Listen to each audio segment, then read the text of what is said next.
la culture du hockey, c'est pas la même chose que la culture du football. Le football, ça fait partie du match, ça reste sur le terrain. Hockey, ça déborde tout le temps dans les estrades, ça déborde avant le match, après le match. Qu'est-ce qu'on fait, là? La première fois que je me suis fait traiter de N-word, c'est au hockey. Wow. Ma dernière game à vie, la police est venue nous chercher sur la glace parce que bataille générale. Puis au foot, jamais. Il me reste 4 cours à finir à l'université. Ma campagne, c'est donnez-moi le goddamn papier. Parce qu'ils font ça des fois avec des célébrités. Exactement. T'as genre un bac symbolique. Exactement. Je travaille, les gens rentrent dans le magasin, ils me disent yo, il y a une vidéo vraiment drôle d'un gars qui commente les matchs du Canadien. Tu veux voir? Moi, je regarde les gens, je suis comme, mais c'est moi. J'avais 700 personnes qui me suivaient sur ma page. En 24 heures, j'en avais 11 000. Est-ce qu'une fois dans ta carrière, quelqu'un te dit, tu peux pas faire ça? T'es humoriste, tu peux pas être commentateur sportif. T'es commentateur sportif, tu peux pas être acteur. T'es acteur, tu peux pas être comédien. Tous les jours, man, je suis comme watch me bitch. Dans cet épisode enregistré en décembre 2023, on reçoit Kevin Raphaël. Et c'est impossible de décrire cet homme tellement il a de casquettes. C'est une icône du Québec, il est autant animateur qu'humoriste, que coach, que commentateur. Vous l'aurez compris, il sait tout faire. C'est vraiment un épisode très enrichissant, donc si vous l'appréciez, n'hésitez pas à vous abonner et bonne écoute. Bienvenue dans Sans Stress, votre podcast préféré, présenté par vos deux animateurs préférés, dans le coin gauche du ring, mesurant 5 pieds 11 pour 190 livres, monsieur Nicolas Pierre Mas, haïtien québécois. Ok, ouais, important. Non, mais attention au poids que tu vas me donner. Je vais laisser Nick faire ça. Dans le coin du milieu, en provenance de France, mesurant 6 pieds 1, 1m87 en français et 90 kilos. J'ai grossi depuis les croisés, je suis désolé. T'as les fêtes. Monsieur, moi-même, Léo Sartel. Et aujourd'hui, on accueille un invité de marque. Yes sir, je suis très très content. Léo m'a dit 5'11", je suis actually 5'9", mais je vais le prendre.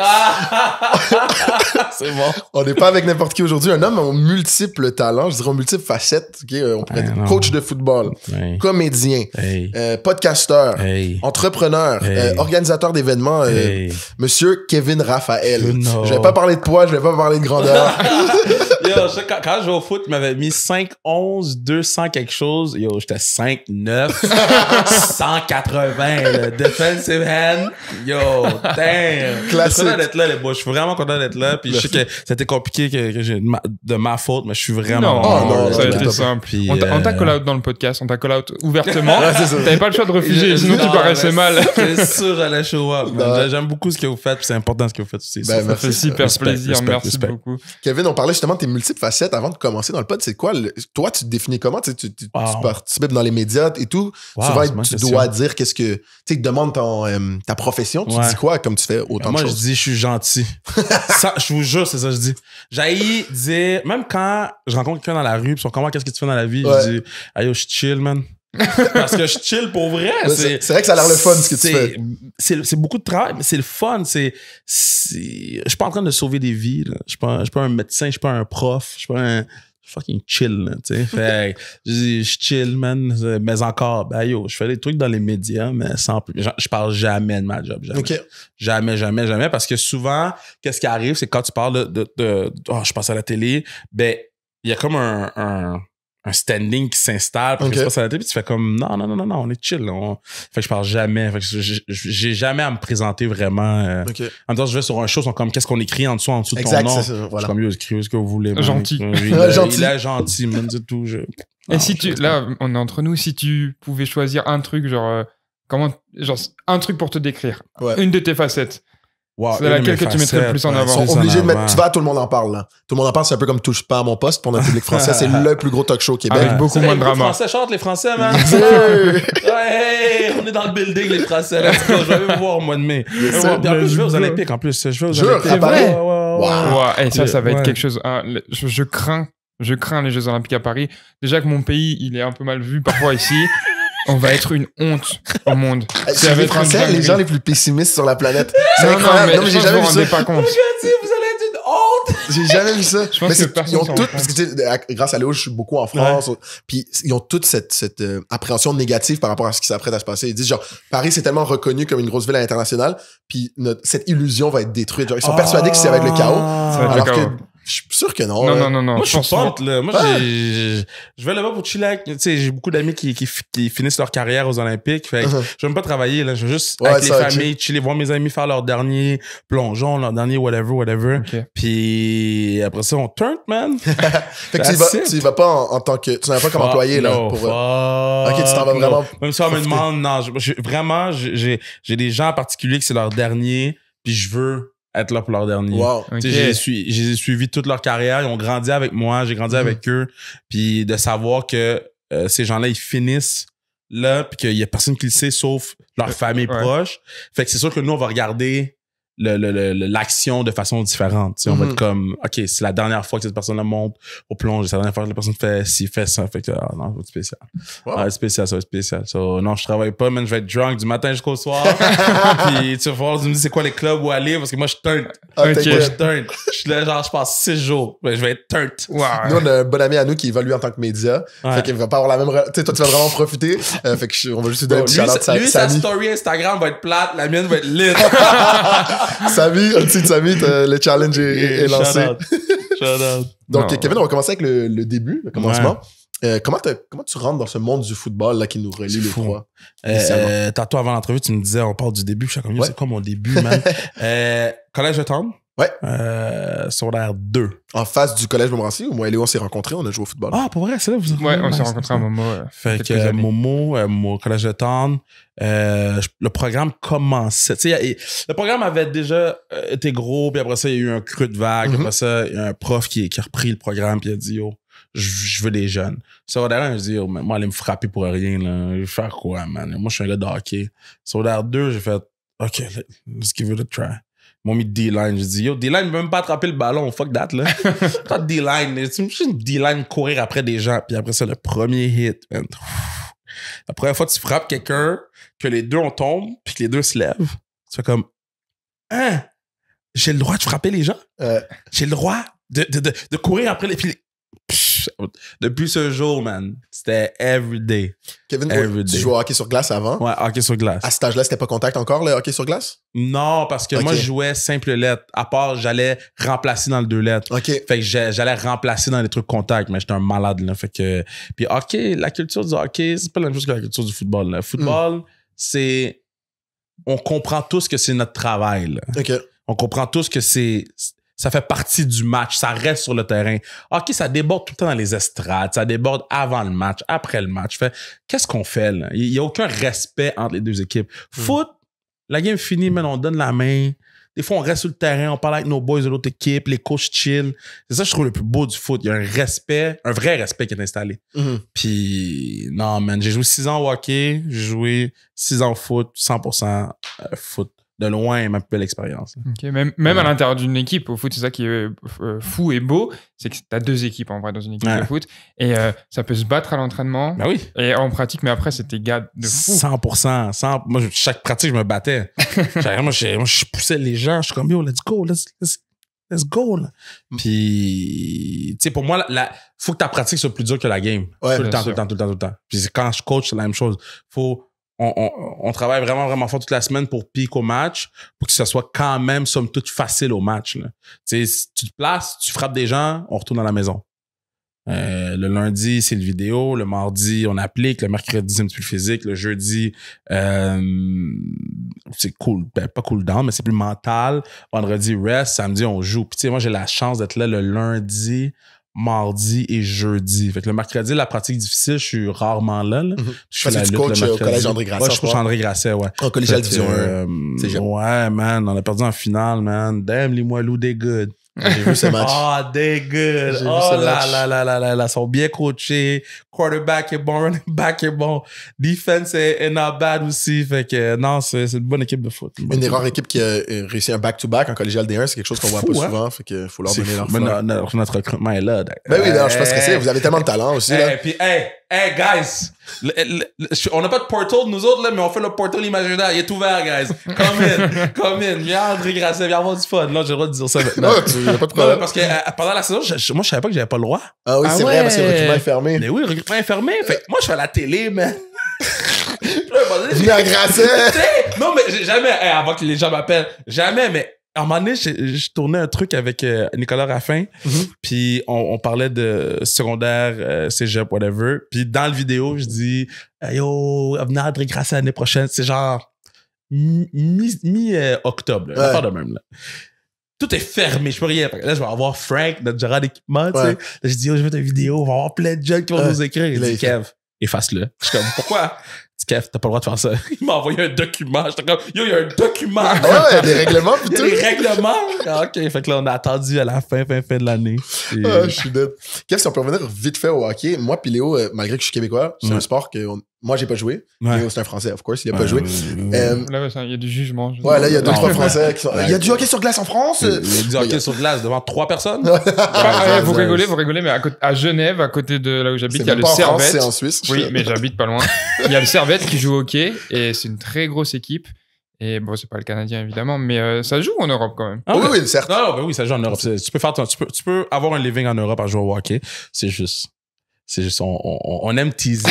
On aime teaser. Ici, ça n'a rien à voir. C'est notre sport national. Mais tu ris, mais tous les joueurs, surtout les Québécois, surtout les jeunes Québécois, moi, je les envoie tous en Europe. Ils sont comme, hey, Kev, tu sais, moi, je veux jouer dans la Ligue nationale, mais là, je suis pris dans la East Coast League. Ouais. Tu vas faire quoi? De te faire frapper dans la East Coast League pour rien contre des gens qui ont aucune aspiration à jouer pro. Ils vont jamais jouer pro. Hein. Toi, t'as 21, t'as 22, t'as 23. Va jouer en Europe, France, Suisse. Tu vas voyager. Suède, tu vas voyager. Va en Italie, si tu veux, man. Va en Russie, wherever. Joue un peu, get better, puis après ça, essaie de te faire amener un camp d'entraînement ici, surprends tout le monde, joue au hockey. Pour moi, c'est pour ceux qui sont, tu sais, comme à la limite de je suis assez bon pour jouer, mais pas assez, va jouer en Europe. Va te perdre en Europe. Vis la belle vie. Fais de l'argent, tu fais de l'argent. Non imposable. L'argent. Va jouer en Suisse. Puis, non, man, c'est spécial. Là. C'est spécial. Ça, c'est bien pour le foot aussi. Beaucoup moins d'argent. Mais nous, moi et Léo, on est des grands fans de pousser d'encourager les gens au Québec, même les Américains, qui finissent leur carrière universitaire, qui n'ont pas nécessairement des looks NFL, CFL, d'aller jouer en Europe. Jouer en Europe, tu vas faire de l'argent, tu as vu une expérience. C'est ça. Mais dans la culture nord-américaine, c'est quand même assez différent, ça, par rapport au sport. En vrai, une fois que tu as fini l'école, il y a beaucoup de gens qui arrêtent le sport. Parce que vu que c'est lié, ça dépend de ta scolarité, alors qu'en France, rien n'est lié à l'école. Ouais. Donc, quand tu es plus jeune, ça pose des problèmes, tu vois, quand tu es au niveau donc collège, lycée, qui sont le secondaire, c'est compliqué. Tu finis les cours tard, à 6h, après tu dois aller à une pratique, tu rentres tard chez toi, c'est pas adapté dans ton emploi du temps. Sauf que quand tu es adulte, tu peux continuer cette vie. Et il y a beaucoup d'adultes en France qui pratiquent du sport dans différents clubs parce que c'est hyper accessible. Alors qu'ici, surtout football, au Canada, je pense que c'est comment au niveau du hockey? Est-ce qu'il y a des ligues pour les... T'as la ligue nord-américaine que tu fais un petit 500$, whatever, j'ai dit 500$, j'ai pas le chiffre exact, guys. Dépendamment de quel joueur, ça change aussi l'argent que tu mets dans tes poches. Mais tu sais, t'as la ligue américaine, t'as la East Coast League, t'as la nord-américaine, East Coast League, puis la ligue américaine qui est affiliée à la Ligue nationale de hockey. Fait que, tu sais, c'est tough quand tu finis de jouer au hockey, de jouer pour de l'argent après, tu sais. Après ça, tu trouves des ligues de garage pour jouer pour le plaisir, mais c'est tough de jouer pour des sous, surtout au Québec. Si t'es pas dans la top league. Si t'es pas dans la top league. Ce qui est pas donné à tout le monde, c'est top 1%. Là. Moi, je comprends pas, même qu'en Europe, il y a 800 ligues de hockey, que les gens font de l'argent, puis ici, on est supposé être le mecca du hockey, puis on a trois ligues, là, puis dans ces 3 ligues-là, il y a legit 3 équipes. Ouais. Il y a 3 équipes pour faire de la... Pourquoi il n'y en a pas une ligue inter... Tu sais, une bonne ligue, là. Inter-province, inter-région. Quelque chose que moi, j'aimerais vraiment développer, là, parce que il y a de l'argent à faire, man. Il y a de l'argent à faire. Si je peux revenir au hockey quand tu étais jeune, vite fait. Comme je disais, moi puis Léo, on n'a pas joué au hockey. On connaît pas ça. On connaît vraiment plus le foot. Moi, je joue un peu au basket. Toi, tu joues un peu au soccer. Même au basket. Mais... je vais pas te mettre en deux spots, mais je vais le faire quand même. Moi, je suis moitié haïtien. Toi, t'es d'origine haïtienne. Est-ce que dans ce 6 ans de hockey, un sport qui est pas nécessairement le sport où il y a le plus de diversité culturelle, est-ce que t'as senti... Ben oui, j'étais le seul avec Malumba. Chris, on était les 2 seuls pour l'Express de Laval. Crazy. Bad times. Oh, man. La première fois que je me suis fait traiter de N-word, c'est au hockey. Un parent me l'a crié. J'étais toujours me rappeler. Arena Chaumédé, fin 3e période. Fou, ça, Chaumédé, c'est multiculturel, là. C'est Laval, là, c'est pas... Puis, je suis à la ligne bleue, je trouvais mon défenseur, je sais à peine patiner, man. Je connais rien. Je trouvais mon défenseur, le parent me le crie. Je suis comme, oh shit. L'enfant entend son parent Puis il me le dit. Oh shit! Wow! Puis j'ai fait... Je pensais qu'elle allait avoir honte de son parent. Non, au contraire. Son parent l'a comme enabled de, tu sais. Puis après, c'était chaque game, là. Chaque game. Ma dernière game à vie, la police est venue nous chercher sur la glace parce que bataille générale. Fait qu'ils m'ont sorti puis ils ont escorté moi puis mon père de notre chambre de hockey jusqu'à notre véhicule. Crazy times, crazy. Puis au foot, jamais. J'ai jamais entendu de N-word, jamais. J'ai entendu des choses bad, though. Bad. Oh, puis j'en ai dit des choses bad. Mais tu sais, aussi personnel, non, jamais. Man. Le foot, je trouve que, tu sais, quand je te dis il y a un respect au foot, c'est que il y a une ligne tout le temps, autant que le trash talk peut être bad sometimes, mais il y a une ligne que personne ne va franchir parce que c'est Bands of Brothers. On sait qu'est-ce que toi, tu dois traverser pour effectuer le sport que tu fais, puis moi, qu'est-ce que toi... Fait qu'il y a une compréhension qui se fait parce qu'on passe à... C'est difficile de jouer au foot, là. C'est difficile physiquement, mentalement, sur ton horaire. C'est difficile sur quoi manger, quoi pas manger, aller au gym, pas aller au gym. C'est jouer au hockey, là, on arrivait à l'aréna, on jouait, puis on s'en allait chez nous, puis c'était fini.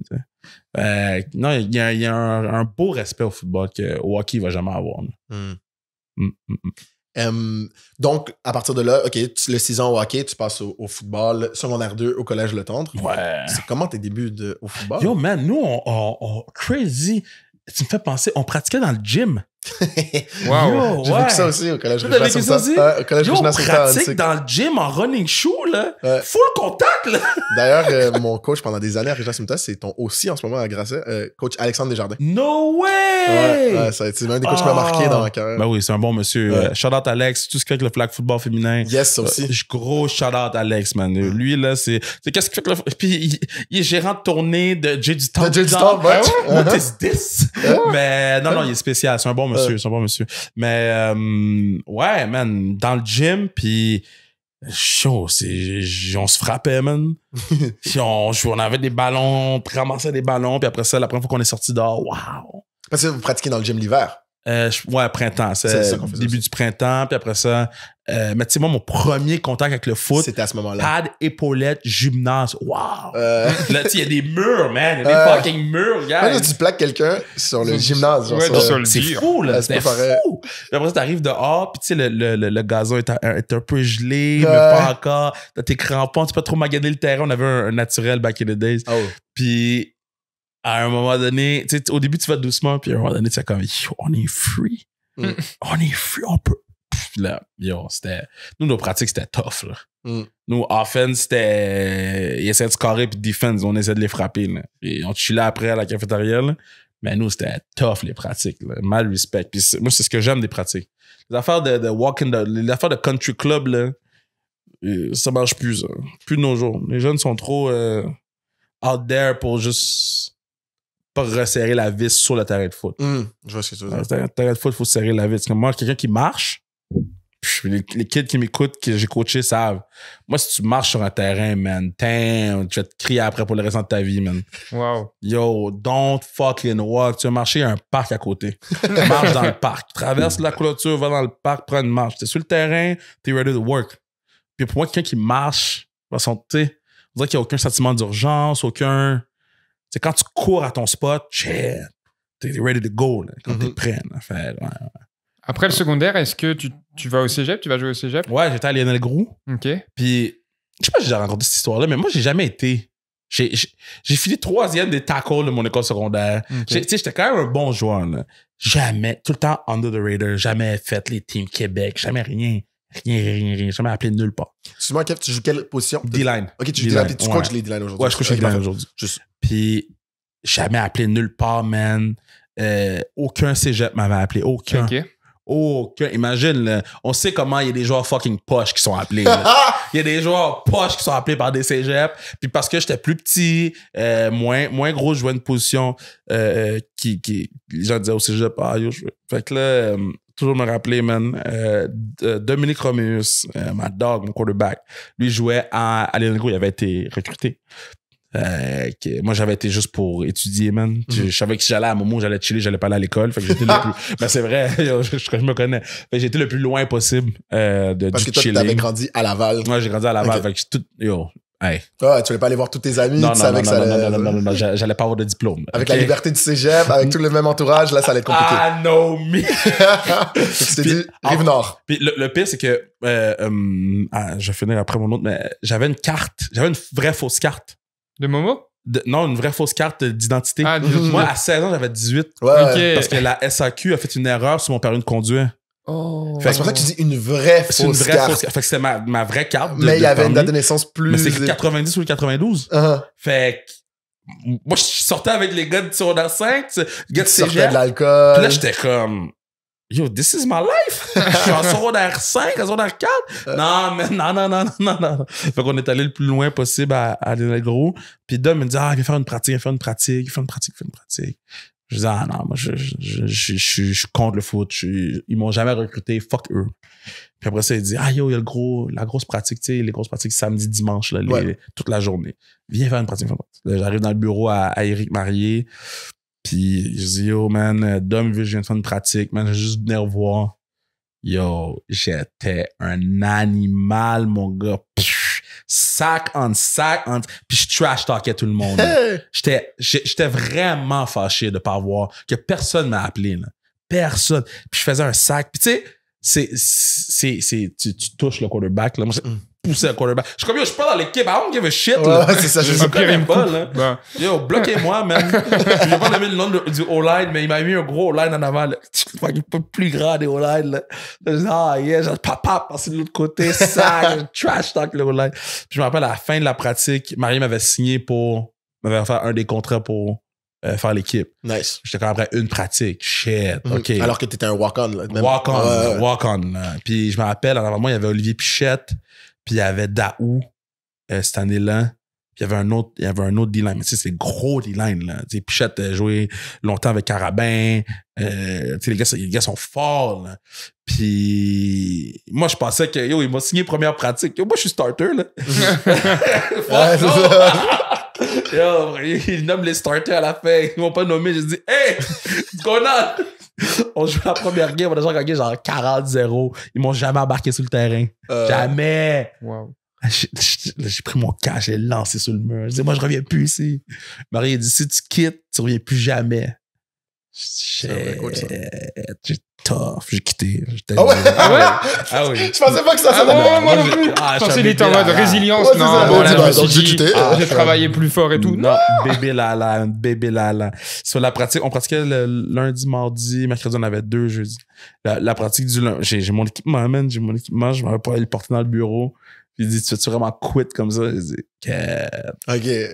Le gars, il me met sur le spot, man. Il dit, je suis un quitter, bitch ass. Fait que là, fallait que je prenne une décision, man. Puis, best decision. Je suis resté. C'était une année extrêmement difficile parce que je voyais pas autant de terrain que j'aurais voulu. OK. Mais en même temps, je n'étais pas rendu au point où je méritais de voir plus de terrain, tu sais. Mais dans ma tête, j'étais, tu sais, en pratique, j'étais fucking... Puis après ça, en game... Il y a des looks, il y a des pulls. Moi, j'avais jamais vu de pull dans ma vie, là. Yo, mon premier pull, c'est au fucking cégep, là. Je me suis retourné, j'ai fait « Oh no! » Pow! Des pulls, c'est quand un des joueurs offensifs de ligne offensive se déplace et donc peut venir blindside un tackle. Le joueur est là, il décroche pour venir me péter. C'est pow! Exact. Là, il y a un gros trou. Oh God, man. Puis tu sais, c'était pas du tape comme maintenant, là. Tu sais, maintenant, tu peux zoom in, tu peux... C'est tout à l'ordi. Avant, c'était des CD, là. OK. CD. Puis là, c'est de loin, là. Tu vois même pas ton numéro, rien, là. C'est embrouillé. Mais yo, les poules, tu les vois de loin. Ben ouais, fait que l'autre année, je m'étais blessé, j'ai pas joué. Puis l'autre année d'après, là, j'ai starté les games. OK. Donc, à la troisième année. En troisième année, j'ai starté les games. Fait que je pense que j'avais fini 5e dans les sacs, la ligne. J'étais très excité. Puis à ce moment-là, t'étudies en quoi au cégep Lionel Gros? J'étudie, je veux juste passer mes cours. OK, sciences humaines. Sciences humaines, pas de maths. Exact. Là, le gros. Sciences football. Parce que je voulais être journaliste sportif. OK, tu savais déjà. Ouais, moi, depuis que j'ai 5 ans, je sais. C'est quoi qui a drive ça, le fait Chantal Maccabé. J'ai ouvert la télé, j'ai vu Chantal Maccabé à RDS. qui est GOAT ici au Québec. RDS, le ESPN québécois. Ouais. TVA Sport aussi, guys. Ouais, c'est mon travail. Non, mais parce qu'il me semble que vraiment ESPN. Mais ils travaillent ensemble. Et TSN et RDS, c'est vraiment une filière. Ouais, puis il y a un compétiteur qui est TVA Sport pour qui Kevin travaille, notamment. Très, très bon. C'est eux qui ont le football universitaire québécois. Je sais pas quand ça passe si je vais être encore là. Donc, on se croise beaucoup. C'est vrai qu'en ce moment, il y a beaucoup de coupures dans tout ce qui est médias au Québec. Malheureusement, beaucoup de postes qui se font. Mais c'est dans tout en ce moment. Tout coûte vraiment plus cher à produire. Fait qu'on essaie de couper de l'argent à gauche ou à droite. Mais ouais, man, j'ai oublié, je t'ai rendu. On disait que tu savais que t'allais être journaliste sportif depuis que t'avais 5 ans. J'avais 5 ans. Chantal Maccabé. J'ai vu Chantal Maccabé, j'ai fait, OK, c'est pas un vieux monsieur blanc qui parle de hockey, c'est une madame. OK, déjà. J'ai fait, si la madame peut, moi aussi je peux. Ah, wow. Puis là, après, je l'ai dit à Chantal. Comme quoi, la diversité à la télé, ça inspire la diversité à la maison. J'ai vu, j'ai fait, Parce que des fois, on n'y croit pas à ça. On n'y croit pas, mais moi, ils me font rire, les gens, OK? Si les gens savaient le nombre de messages de kids que je reçois, là. Ils sont comme, yo, je t'ai vu à telle place, man. Je vais peut-être faire un stage là-dedans. Vas-y, man, go. Au pire, tu fais autre chose. Qu'est-ce que je te dis? Votre vie est longue, vous êtes jeune, fuck. Allez, go. Faites des trucs. Allez vous frapper un mur, allez... Je suis comme, guys, allez frapper des murs, man. C'est comme ça qu'on avance. C'est comme au foot. La façon que tu réagis à une défaite ou la façon que tu réagis à un échec, c'est ce qui va faire de toi l'homme que tu veux être après. Si tu réagis fâché contre toi, puis t'es fâché contre tout, puis t'es ci, puis t'es ça, puis tu fucking broies du noir pendant longtemps, mais tu vas par-dessus la belle chose qu'une défaite peut amener, l'apprentissage, t'améliorer, tout ce que le beau de la défaite, tu passes par-dessus parce que tu es tellement dans ta tête avec toi-même que tu vois pas qu'est-ce que tu aurais pu faire de mieux, puis comment tu pourrais le changer, puis OK, comment on peut être une deuxième version, une troisième version, une quatrième version du joueur ou de la personne que je suis, tu sais. Puis je trouve que c'est quelque chose surtout les boys, là, on est poche là-dedans, là. Mais c'est correct de perdre, il faut perdre. Il faut perdre. C'est lesquels? Les 96 Bulls? Ouais. Qui avait 72 et 6, je pense. Je pense. Non, attends, 96, 97, ils ont gagné, non? Ouais, mais c'est ça. Mais c'est eux qui ont fait le record, non? Ok, c'est ça, c'est pardon. Qui avait le premier record. Ouais, celui qui a été match par les... Ok, par les Warriors. Ouais. Mais eux, ils avaient perdu 6 games, là. Il y avait le record mais ils ont perdu 6 games. Tu penses qu'ils ont perdu les games puis ils ont fait comme, on n'est pas. Qu'est-ce qui s'est passé? On a perdu les games. Fait tout le monde perd des games. Il n'y a personne qui est parfait. Tom Brady, à part les Miami Dolphins, de 72, c'est les seuls. C'est de toutes les équipes de la NFL qui essayent à chaque année. La seule équipe, les Clips, c'est en 1972. Puis tout le monde court après cette équipe-là. C'est impossible. C'est fou, ça. C'est fou quand tu y penses. Moi, je vais toujours me rappeler, un des premiers Super Bowl que j'ai regardé, c'était pas que j'ai regardé, mais que j'étais assez vieux pour comprendre exactement puis vraiment suivre. C'était Patriots contre Giants. Puis les Patriots étaient undefeated toute l'année en saison régulière. Puis là, ils se présentent contre puis tout le monde, là, je me rappelle, on est à l'épicerie avec mon père, on achète des ailes de poulet. Puis les gens, genre, la caissière, elle est comme, non, c'est les Patriots. Tout le monde était persuadé que c'était les Patriots. There won't even be a game. Puis les Giants ont gagné le match, tu sais. Plaxico Burress, mon gars, dans le corner, pap. Helmet catch. Oui, il y a le helmet catch, mais après, le Plaxico Burress touchdown. Guys. C'est vrai, pour moi, je suis un patriote. Mais plus je deviens plus vieux, je suis comme, c'est la meilleure chose qui va arriver au foot. Parce que si Tom Brady avait été undefeated, bro. Ouais, est-ce qu'il serait devenu le GOAT comme qu'il est aujourd'hui? Est-ce qu'il y aurait la résilience et tout? Man, t'es undefeated. Il te reste plus rien à accomplir. Là. C'est ça. Ils vont te dire t'es GOAT automatiquement at this moment. La défaite qu'il y a eu à ce moment-là a créé Tom Brady. Si un jour quelqu'un lui poserait la question, si j'avais la chance de poser, là. Man, je pense que Kevin a plus de chance d'avoir Tom Brady que nous pour l'instant. Ok, c'est un nouveau défi. Le premier qui get Tom Brady. Moi, je vous laisse. Mais pour le vrai, là, c'est quelque chose que j'y poserais. Est-ce que Tom Brady a été built la journée de la défaite au Super Bowl? Je pense tellement que tu as raison parce que, comme tu as dit, s'il gagnait à ce moment-là, undefeated season, Super Bowl, he can only go down from there. Exactement. C'est impossible de continuer à monter. Ouais. Et ça, c'est problématique, ça. Une fois que c'est impossible pour toi de monter, ben, c'est vraiment impossible pour toi de monter. LeBron, man. LeBron, peu importe ce qu'il fait, c'est pas assez pour les gens. C'est pas assez. N'importe quoi qu'il fait. Yo, man, year 20. Ouais, c'est fou. T'as vu qu'est-ce qu'il fait year 20? C'est fou. Il a genre 40 ans. Guys! guys, les gens parlent de Michael Jordan. Je suis comme Michael Jordan, year 20, jamais. Kobe, year 20. Puis je suis un gros Kobe guy. Mais, oh, bro, man. Moi, j'écoute les games des Lakers. Puis à chaque fois que je l'écoute, je suis comme, yo, c'est un privilège en ce moment. Il n'y a aucun joueur qui va jouer aussi longtemps puis qui va être aussi fort que lui. C'est de votre génération, personne. Parce que c'est inhumain, qu'est-ce qu'il fait. Encore une fois, c'est un éclipse. Genre, on en profite, on le vit. That's it. Même chose Steph Curry. Là. On va jamais revoir ça. Il y a personne qui peut faire qu'est-ce qu'il fait. Je suis d'accord. Je pense que quelque chose qui est fou aussi pour LeBron, c'est que ces 5 premières années, dès le début, là, avec les Cavaliers, une équipe qui, à ce moment-là, est vraiment pas bonne avant de les drafter, ils les amènent en playoff. En tout cas, tout le temps, comme ils ont des belles performances. Alors que si tu regardes Kobe puis Jordan, ça a pris beaucoup de temps qu'ils se développent dans la ligue. Puis Kobe, il a eu la chance de jouer avec Shaq pendant plusieurs années au début. Jordan, même dans ses grosses années, il y a Pippen avec lui. Oui, LeBron a eu des side characters, mais... C'est pas, mais je sais que son rookie, il a average 20. Là. C'est ça, c'est fou, là. Comme, à 18 ans. À 18 ans dans la NBA, il average 20. C'est en college. C'est en college. Fait qu'on peut pas... Guys. Pour moi, c'est incomparable. Genre, je comprends que Jordan est 606 en finale, mais tout le reste, LeBron le domine. Oui, mais je suis un grand Jordan fan. Jordan a arrêté 10 en 10 en finale? Non. Bon. Voilà. Moi, je pense pas. Guys, moi, ces arguments-là, je comprends ce que vous me dites, mais l'autre a été 10 fois. Donc là, vous annoncez publiquement que moi, LeBron, c'est votre GOAT. Ouais. Moi, j'annonce rien. À part après The Last Dance. Quand j'ai regardé The Last Dance, j'ai eu une semaine de OK, non, c'est le gars. C'était incroyable. Mais je dis juste qu'il faut commencer à penser à mettre Kobe dans la conversation. Moi, c'est tout ce que je dis. De toute façon, les trois sont dans la conversation, mais maintenant, il faut un ordre, s'il vous plaît. Mais, puis chaque a dit une affaire hier. J'avais jamais pensé à ça. Il dit, là, il faut commencer à mettre Steph Curry dans la conversation. OK. Là, pour de vrai, il faut commencer à penser à l'ajouter dans la conversation. Je dis pas qu'il va gagner le débat, mais qu'est-ce qu'il fait en ce moment, là? Bruh. Mais non. Vous voyez des maillis left and right, là. Come on, man. Bang. Puis il n'est pas fini, là. Il reste encore un 3-4 ans, Steph, là. Pour moi, Stephen Curry, c'est vraiment mon joueur préféré. Et mon opinion là-dessus, c'est que c'est pas un GOAT parce qu'il n'a pas eu autant de victoires, etc. que les trois autres. Mais en fait, il a eu un impact sur le basketball que aucun autre a eu. Game, 100%. Il a changé le monde du basketball et la façon dont le basketball est joué. Et pour ça... Et quand j'étais petit, dans tous les playgrounds, on voulait tout drive. On voulait tout drive, faire des layups.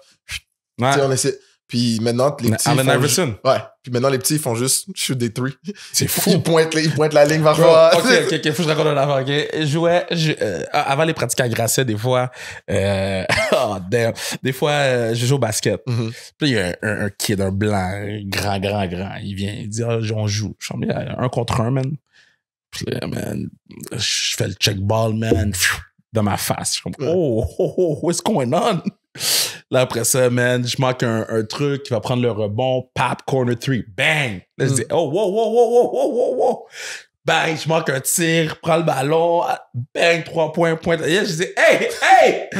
T'as quel âge? J'ai 13 ans. Ah, c'est le Curry Effect, ça. T'es-tu malade, toi? J'ai quitté le gym. Je dis, non, moi, je joue pas avec toi. Là, je te jure, maintenant, un gros grand, tu penses que ça va être un big man, il veut shoot des 3. Bang! Tout le monde veut shoot des 3. Moi, j'ai pas joué avec des gens qui shootent des 3, là. Faut que tu cours. Moi, je suis pas avec vous, mais moi, je veux des balles bang. Là, comme, let's go. Let's get some layups. Let's get some work. T'sais. Là où ça impacte aussi, c'est que toute notre génération, je pense qu'on a grandi et qu'on jetait une bouteille dans une poubelle ou un truc.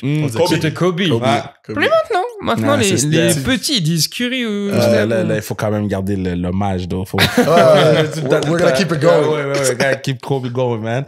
Mais non, man, c'est que je sais pas où je me suis rendu avec. On prend des chemins. C'est sans stress. Des tangentes, il y a aucun stress. Mais ouais, c'est ça. Je me rappelle plus c'était quoi le début. On parlait de... Chantal Maccabé, le fait qu'il voulait être journaliste. T'as passé Chantal Maccabé à Steph? Je veux dire un truc d'eau, parce que tu m'as mis en spot, moi je veux le dire. Pour moi, c'est LeBron, Jordan, Kobe, Curry. Si on parle de ces quatre-là. Attends, faut pas oublier Kareem and Magic. Oui, il y en a plein. Mais là, de ces quatre-là qu'on nommait. Puis, mon argument principal pourquoi LeBron par-dessus Jordan aussi, c'est que l'année où Jordan a retire là, pour le baseball, les Bulls, ils sont allés en finale, me semble. Ou en tout cas, ils ont eu un super bon record. Si on fait les playoffs, genre, ils ont eu une saison, en termes de chiffres, qui ressemblait vraiment à une saison avec Jordan. Mais ils sont peut-être pas allés en finale, mais ils ont eu un très bon record. Alors que quand LeBron quitte une équipe, c'est la dégringolade. Fini. C'est son genre dernier dans leur conférence. Fini. Voilà. Cavaliers. Ouais, voilà. Cavaliers. Yeah. I love the LeBron talk. Donc, on parlait de ça. On va reprendre un poil la ligne.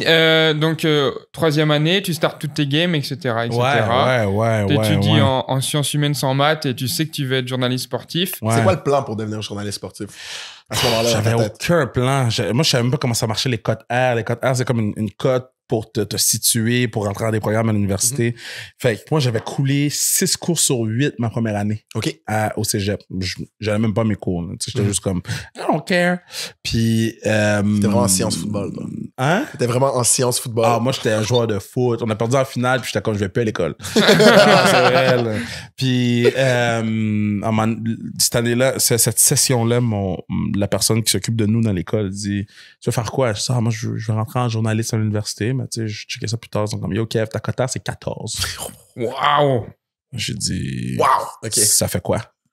Pour rentrer en journaliste, c'est 24,5 et plus. Je dis, OK, man, faut que je fasse quoi? C'est comme, est-ce que tu réalises l'ampleur de ce que je te... moi, dans ma tête, je suis comme, yo, entre 14 et 20, c'est quoi? C'est 3, 4, 80, puis je suis bon, genre? No. Yo, guys, ça m'a pris 3 ans à monter ma cote. Je pense que je suis rentré à 26. OK. Nice, man, un accomplissement de 14 à 26. Ouais, j'ai travaillé fort, man. Puis je suis rentré à 26, je suis rentré en journalisme. À l'UQAM? Non, à l'Université de Montréal. OK. Je fais choisir des cours de plus, genre des cours... j'avais pris, je pense, un cours de psycho. Des cours complémentaires. Ouais, des cours complémentaires. J'avais pris un cours de psycho, puis j'étais rentré dans le cours, puis le prof avait dit, c'est 2 examens de 50%, j'ai quitté. J'ai dit, moi, je fais pas ces affaires-là. Imagine que, je manque l'examen, je meurs, ou imagine j'ai une mauvaise journée, je meurs. Non, nope, gone. Après ça, j'ai pris des cours complémentaires de relations. Pardon, ça va tuer. Moi, je quitte. Moi, je te dis, I take no shit. Moi, je me lève, la porte est là, je m'en vais. Mais relations industrielles, je pense, c'est 2 examens de 50%. Ciao, bye. Après ça, il y avait comme plein d'autres cours complémentaires que je pouvais prendre. J'ai pris allemand 1. J'ai tout fait ces merdes-là. Là. Puis il me reste 4 cours à finir à l'université. Oh, TSD? Ouais, TSD. Moi, je veux qu'il me donne mon... ma campagne, c'est... Je ne finirai jamais mes cours. Donnez-moi le goddamn papier. Parce qu'ils font ça des fois avec des célébrités. Tu exactement. T'as genre un bac symbolique. Exactement. Fait que toi, c'est ça ton but, t'attends qu'il dise. Oh, bro. C'est trop fou. Tu comprends pas, OK? Moi, là, OK? Bro, j'ai plus fait que tous leurs élèves qui sortent de cette style d'université-là. Give me my goddamn paper, OK? Donnez-moi mon fou de papier que je l'encadre et je le donne à ma mère, man. Damn. J'ai pas le temps d'aller finir mon université, là. J'ai de la misère à avoir du temps pour dormir, là. J'ai pas le temps d'aller étudier pour un examen qui vont m'expliquer les shit que je fais depuis 7 ans maintenant, là, tu sais. Sur le marché du travail. Sur le marché du travail, là. I don't understand. Fait, non, man, ouais, j'ai me reste 4 cours parce que dans le fond, quand j'ai fait la vidéo du commentateur haïtien en 2015, je pense, je m'en rappelle plus trop. Puis on a eu 1,4 million de vues en 24 heures. Puis, tu sais, back in the days, ça, c'était comme fou, là. J'ai juste... tout le Québec sait de quoi tu parles. Mais pour la grande majorité de cette audience, peut-être qu'ils savent pas. Ouais, je commentais les matchs du Canadien à saveur haïtienne, tu sais, avec un petit vibe et tout. Puis tu les mettais sur Facebook, on est d'accord? Ouais, Facebook. Tu commentais le match en entier? Tu faisais genre un live? Non, ou tu faisais comme les meilleurs clips? Le highlight. Ouais, le highlight, exact. La vérité, là, c'est que j'ai fini un examen. En fait, je suis allé à un examen à Com, à l'Université de Montréal. J'ai regardé le papier, man. Je fais, yo, je connais aucune des réponses. Je me suis levé, j'ai donné le papier et j'ai quitté. Après 10 minutes. C'est un thème récurrent. Moi, je quitte. J'ai pris le métro, je suis allé chez mon boy, puis je dis, yo, mets la game. Il me dit, pourquoi? Si, faut que je me défoule un peu, mets la game. Man. Je pars. Je prends ma track audio, mets ça sur la game, ça va au resto. On vient, on dit, check le ça. On dit, god damn, 10 000 vues, man. The fuck? Moi, je travaillais au Lids au Carrefour Laval. Fait que je m'en vais travailler, man. Lids, magasin de casquettes. Yep. Et je pense qu'il y en a un à Paris maintenant, des Lids. Ouais, il y en a un à Paris, je pense. Ouais. Puis là, je travaille, les gens rentrent dans le magasin, ils me disent, yo, il y a une vidéo vraiment drôle d'un gars qui commente les matchs du Canadien. Tu veux voir? Là, moi, je regarde les gens, je suis comme... C'est moi? Mais c'est moi? Mais je leur dis pas parce que en ce moment, je comprends rien de ce qui se passe. C'est comme, j'avais 700 personnes qui me suivaient sur ma page. Ouais. En 24 heures, j'en avais 11 000. Ouais. C'était, je te dis, cette journée-là va rester marquée parce que c'est de l'incompréhension totale. Totale. les radios m'appelaient. Fait que je travaillais dans le magasin. Je savais les clients, est-ce que je peux vous aider? Oui. Donc, la vidéo, tu commences, oui, on a eu l'idée. Puis là, je mettais mute. Vous êtes sûr que je peux vous aider? Genre, c'était fou, là. Puis, c'est là que j'ai rencontré Michael Kingsbury. OK. Il est venu dans le magasin, il dit, il va faire du commentateur haïtien. Puis après ça, j'ai dit, ben, c'est moi qui l'ai fait. Là, sa mère a dit, lui, il fait du ski acrobatique, whatever. Ouais. C'est un Olympien. Un Olympien. Ouais. OK. Là, ski acrobatique, Team Canada. Team Canada. Puis là, je faisais une émission de radio qui s'appelle 1 contre 1 back in the days. Déjà? FM. Ouais, je faisais. Okay. Ça, c'était une radio étudiante ou? Non, radio communautaire. OK. J'étais pas payé. Je parlais 2 heures de temps pour rien. Je parlais tout seul 2 heures de temps, man. Mais c'était la meilleure école. C'était la meilleure école. Puis, c'est là que j'ai dit à Mick, yo, je fais une émission de radio si tu veux venir. Puis c'est sa mère qui a tout booké, là, comme sur place. Fait que cette journée-là, elle est folle, puis j'avais oublié que cette journée-là, j'avais rencontré Mick. On en a parlé il y a pas c'est quoi, il est rentré au Leeds? Rentré au Leeds, voulait se faire une casquette. C'est fou. C'est fou. Toute la même journée. Toute la même journée. Mick, le commentateur haïtien, c'est tout arrivé la même journée. Wow. Crazy. Est-ce que c'est un truc que tu faisais avant de commenter comme ça, juste entre potes tout ou seul, pas? Tout seul. Quand j'avais 5 ans, je commentais mes matchs au Nintendo 64. OK. Je commentais mes games, puis j'avais juste besoin de extérioriser de la frustration. De l'examen. Puis là, j'ai fait, damn. Là, après ça, c'est top, il faut que tu fasses un 2. Les gens attendent un 2, ils attendent un 3, ils attendent un 4. Fait que non, ça a quand même bien été, là. Le commentateur haïtien, je suis désolé de te couper. Moi, je me rappelle, c'est en 2015, le premier release. Moi, je suis au secondaire, à Regina Assunta. Moi, j'écoute même pas tant le hockey, mais le hockey est immense à ce moment-là. Tu sais, c'est dans le temps où... C'est les playoffs. Ouais, exact, c'est les playoffs. Puis dans le temps où le Canadien était comme... On avait Plekanec, Kovalev. C'était comme les Glory Days, là, comme quand moi j'ai grandi, en tout cas. Puis, il y a une équipe de foot à mon secondaire, puis il y a une équipe de hockey aussi. Puis, il y a des petites tensions. Puis là, fait je sais pas, beaucoup d'écoles, il y avait des bifs football, hockey. Puis là, moi, je suis là avec les gars de football. Puis c'est là que j'ai su que c'était gros. C'est que même les gars de football sont comme, regarde ça, Nick! Check ça! Puis tu sais, on est anti-hockey, nous, là. Puis là, je vois ça. Donc, tu sais, c'est ma communauté. Je vais toujours me rappeler de get maman la rondelle dans le but. J'étais là, OK, non, like, c'est qui ce gars-là? He's got something. Parce que, autant que oui, le hockey était gros Québec, puis beaucoup d'immigrants suivaient le hockey, mais là, de voir comme, que c'est notre slang, tu sais, c'est comment nous on parle, c'est notre culture. C'était la première fois que ça arrivait. Exact. Parce que maintenant, il y en a plein du monde qui font des clips comme ça avec plusieurs sports. Mais t'as hit un moment où c'était comme, ça n'existait pas. Puis tu sais, c'est vraiment à l'ancienne. T'as mis ça sur Facebook. C'est pas sur YouTube ou TikTok. C'était sur Facebook, mais bro. Qu'est-ce qui est fou, c'est que, tu sais, maintenant, plusieurs années plus tard, tu sais, je travaille avec les boss, mettons. Je travaille directement avec les boss. Puis il y a des boss qui viennent me voir et sont comme, yo, nous, on a vu ça. Puis on a fait, oh shit. Ils vont arrêter d'écouter qu'est-ce que nous, on fait à la télévision. Parce que là, ils vont t'écouter faire le commentateur ici. Genre, si lui commence à faire des live Twitch... Ils vont, OK, genre, par exemple, Twitch en 2015, Puis j'ai fait, oh shit, ça s'est rendu. Moi, je savais que c'était devenu un truc. Tu sais, je pense que je le réalise vraiment aujourd'hui, là, comme vraiment. Tu sais, quand t'étais au secondaire, t'es rendu plus vieux. Les gens qui sont plus vieux viennent me voir, ils sont comme yo, je m'en rappelle. Puis je suis comme, oh shit, j'ai créé un truc au Québec que pendant 24-48 heures, c'était juste ma voix qui crie, tu sais, sur tous les téléphones, sur tous les trucs. Puis maintenant, je le réalise que c'était quelque chose de spécial. Pendant que longtemps, j'ai essayé de le repousser le plus, de le cacher, tu sais, parce que à chaque fois que j'arrivais sur un plateau, tu peux te faire le commentateur ici, puis j'étais comme, mais non, je peux faire plus que ça. Ouais, je suis Kevin Raphaël, je suis pas juste j'attends un plafond, sinon, là, tu sais, les gens sont comme, pourquoi t'as pas fait plus de vidéos? Parce que le plafond était vraiment bas du commentateur haïtien. Ma force dans les médias, c'est de pouvoir faire plein de choses. Un show de rénovation, un show de taxi payant, un show de sport. Ma force, c'est de pas me mettre un plafond puis de pas me mettre dans une boîte de dire, moi, c'est ça que je fais. Je trouve qu'il y a trop de gens qui disent, moi, je fais ça, OK, parfait. Mais je pense que le meilleur exemple, c'est Stephen A. Smith. Stephen A. Smith, tu le vois sur toutes les shows, toutes les postes. Je sais pas qu'il est bon dans toutes les postes, mais il est partout. Puis, parce qu'il peut avoir une discussion de tout avec toi. Puis ça, je trouve que c'est vraiment important. Fait que c'est pour ça qu'au début, j'étais comme, oh man, arrêtez de me demander de faire de commentaires haïtiens, man, arrêtez. Mais maintenant, je pense que je l'apprécie plus que les 3, 4, 5 dernières années, disons. OK. Ouais. Parce que là, maintenant, t'es sorti de ce shell-là, mais pendant longtemps, c'était comme ton... Je suis comme... je suis made it, mais les gens me connaissent moi et non le commentaire haïtien. Puis quand les gens viennent m'en parler, ils me racontent, comme tu me dis, le backstory. Je suis comme, oh shit. Tu sais, autant des gens de Abitibi, man, creux, là. Ils sont comme, on a vu ton vidéo, on comprenait rien, mais c'était bon. J'étais comme, wow, man, this is everything, tu sais. Fait que, non, c'est une belle période, le commentateur haïtien. Puis après, ça m'a donné Codef à Vrac. Ah oui, c'est vrai. Ouais, Vrac, RIP. Ah, tough. Vrac, c'est une chaîne télé au Québec. Ouais, exact. C'est la chaîne télé jeunesse au Québec. Ouais. Mais il y en avait des chaînes télé gouvernementales, mais ça, c'est une chaîne télé privée, donc avec des fonds privés, c'est une business.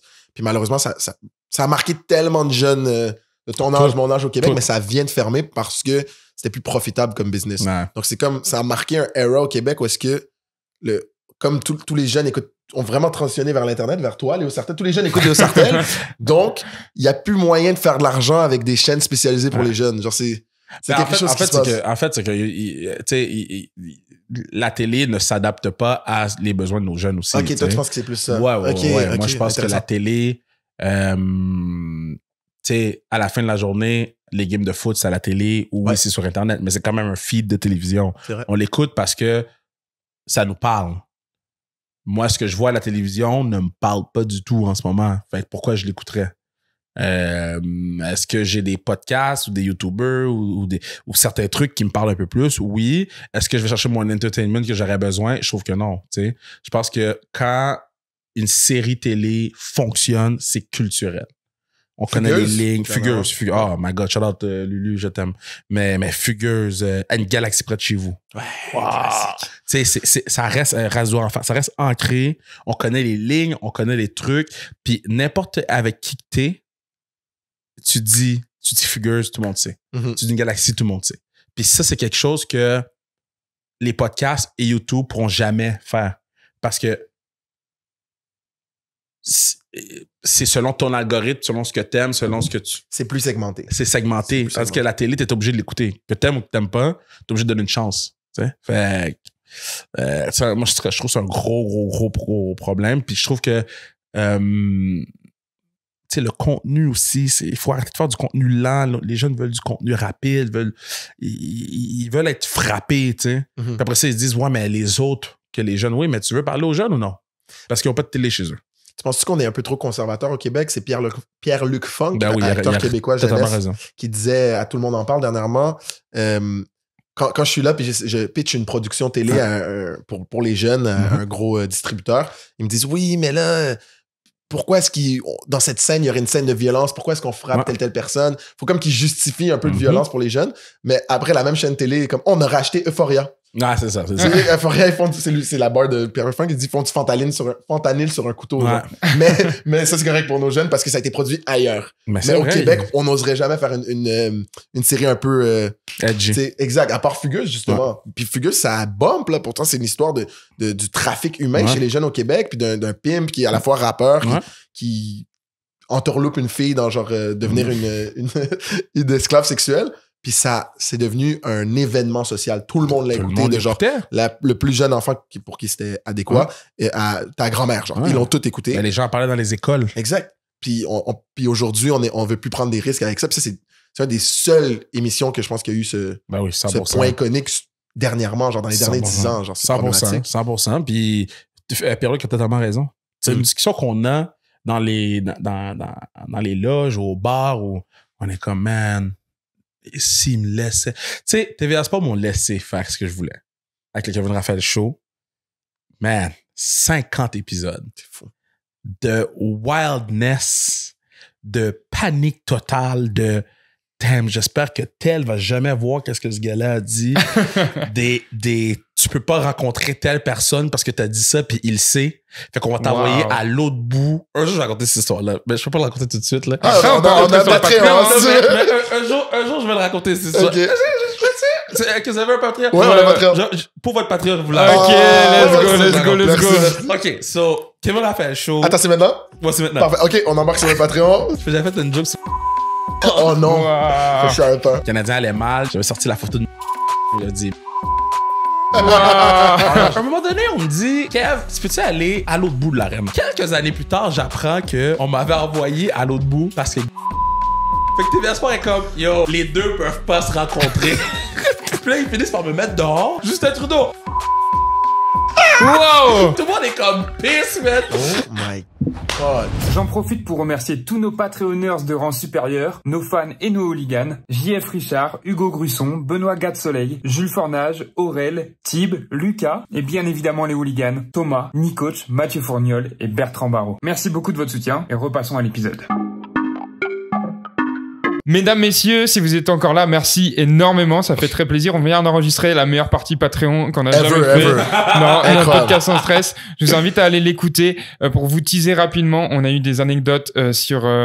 Comment dire, sur tellement de trucs sur la carrière de Kevin, vraiment des gems, des trucs pour le business, etc. aussi. Un meeting de 15 minutes, je suis désolé de te couper, qui a changé sa carrière de A à Z, si vous voulez voir vraiment, là. Puis des gems de business. Si vous aimez les médias, vous aimez le journalisme, vous aimez la business en général, cet homme qui a beaucoup accompli, nous a donné beaucoup de behind the scenes sur des techniques sur comment il a pu accomplir ces choses-là.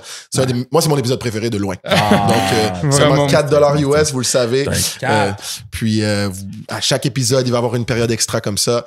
Donc, venez. Non, je vais me mettre sur le Patreon, là. Je vais quitter ici, je vais me mettre sur le Patreon. Ça, sur la pérennité du podcast, ça nous permet de faire ce qu'on fait. Donc, venez sur Patreon, s'il vous plaît. Exactement. Ça serait très, très intéressant, pour vous d'écouter ça. C'est vraiment ma partie préférée pour moi aussi, Patreon, qu'on n'ait jamais enregistré. Sur le Patreon, on parlait du fait que t'essayais de plug tes gens. Ouais, tout le temps. Donc, de les faire travailler avec toi, les gens, ton équipe qui t'entoure. Et du coup, Nick disait que il m'a fait un shout-out sur Patreon.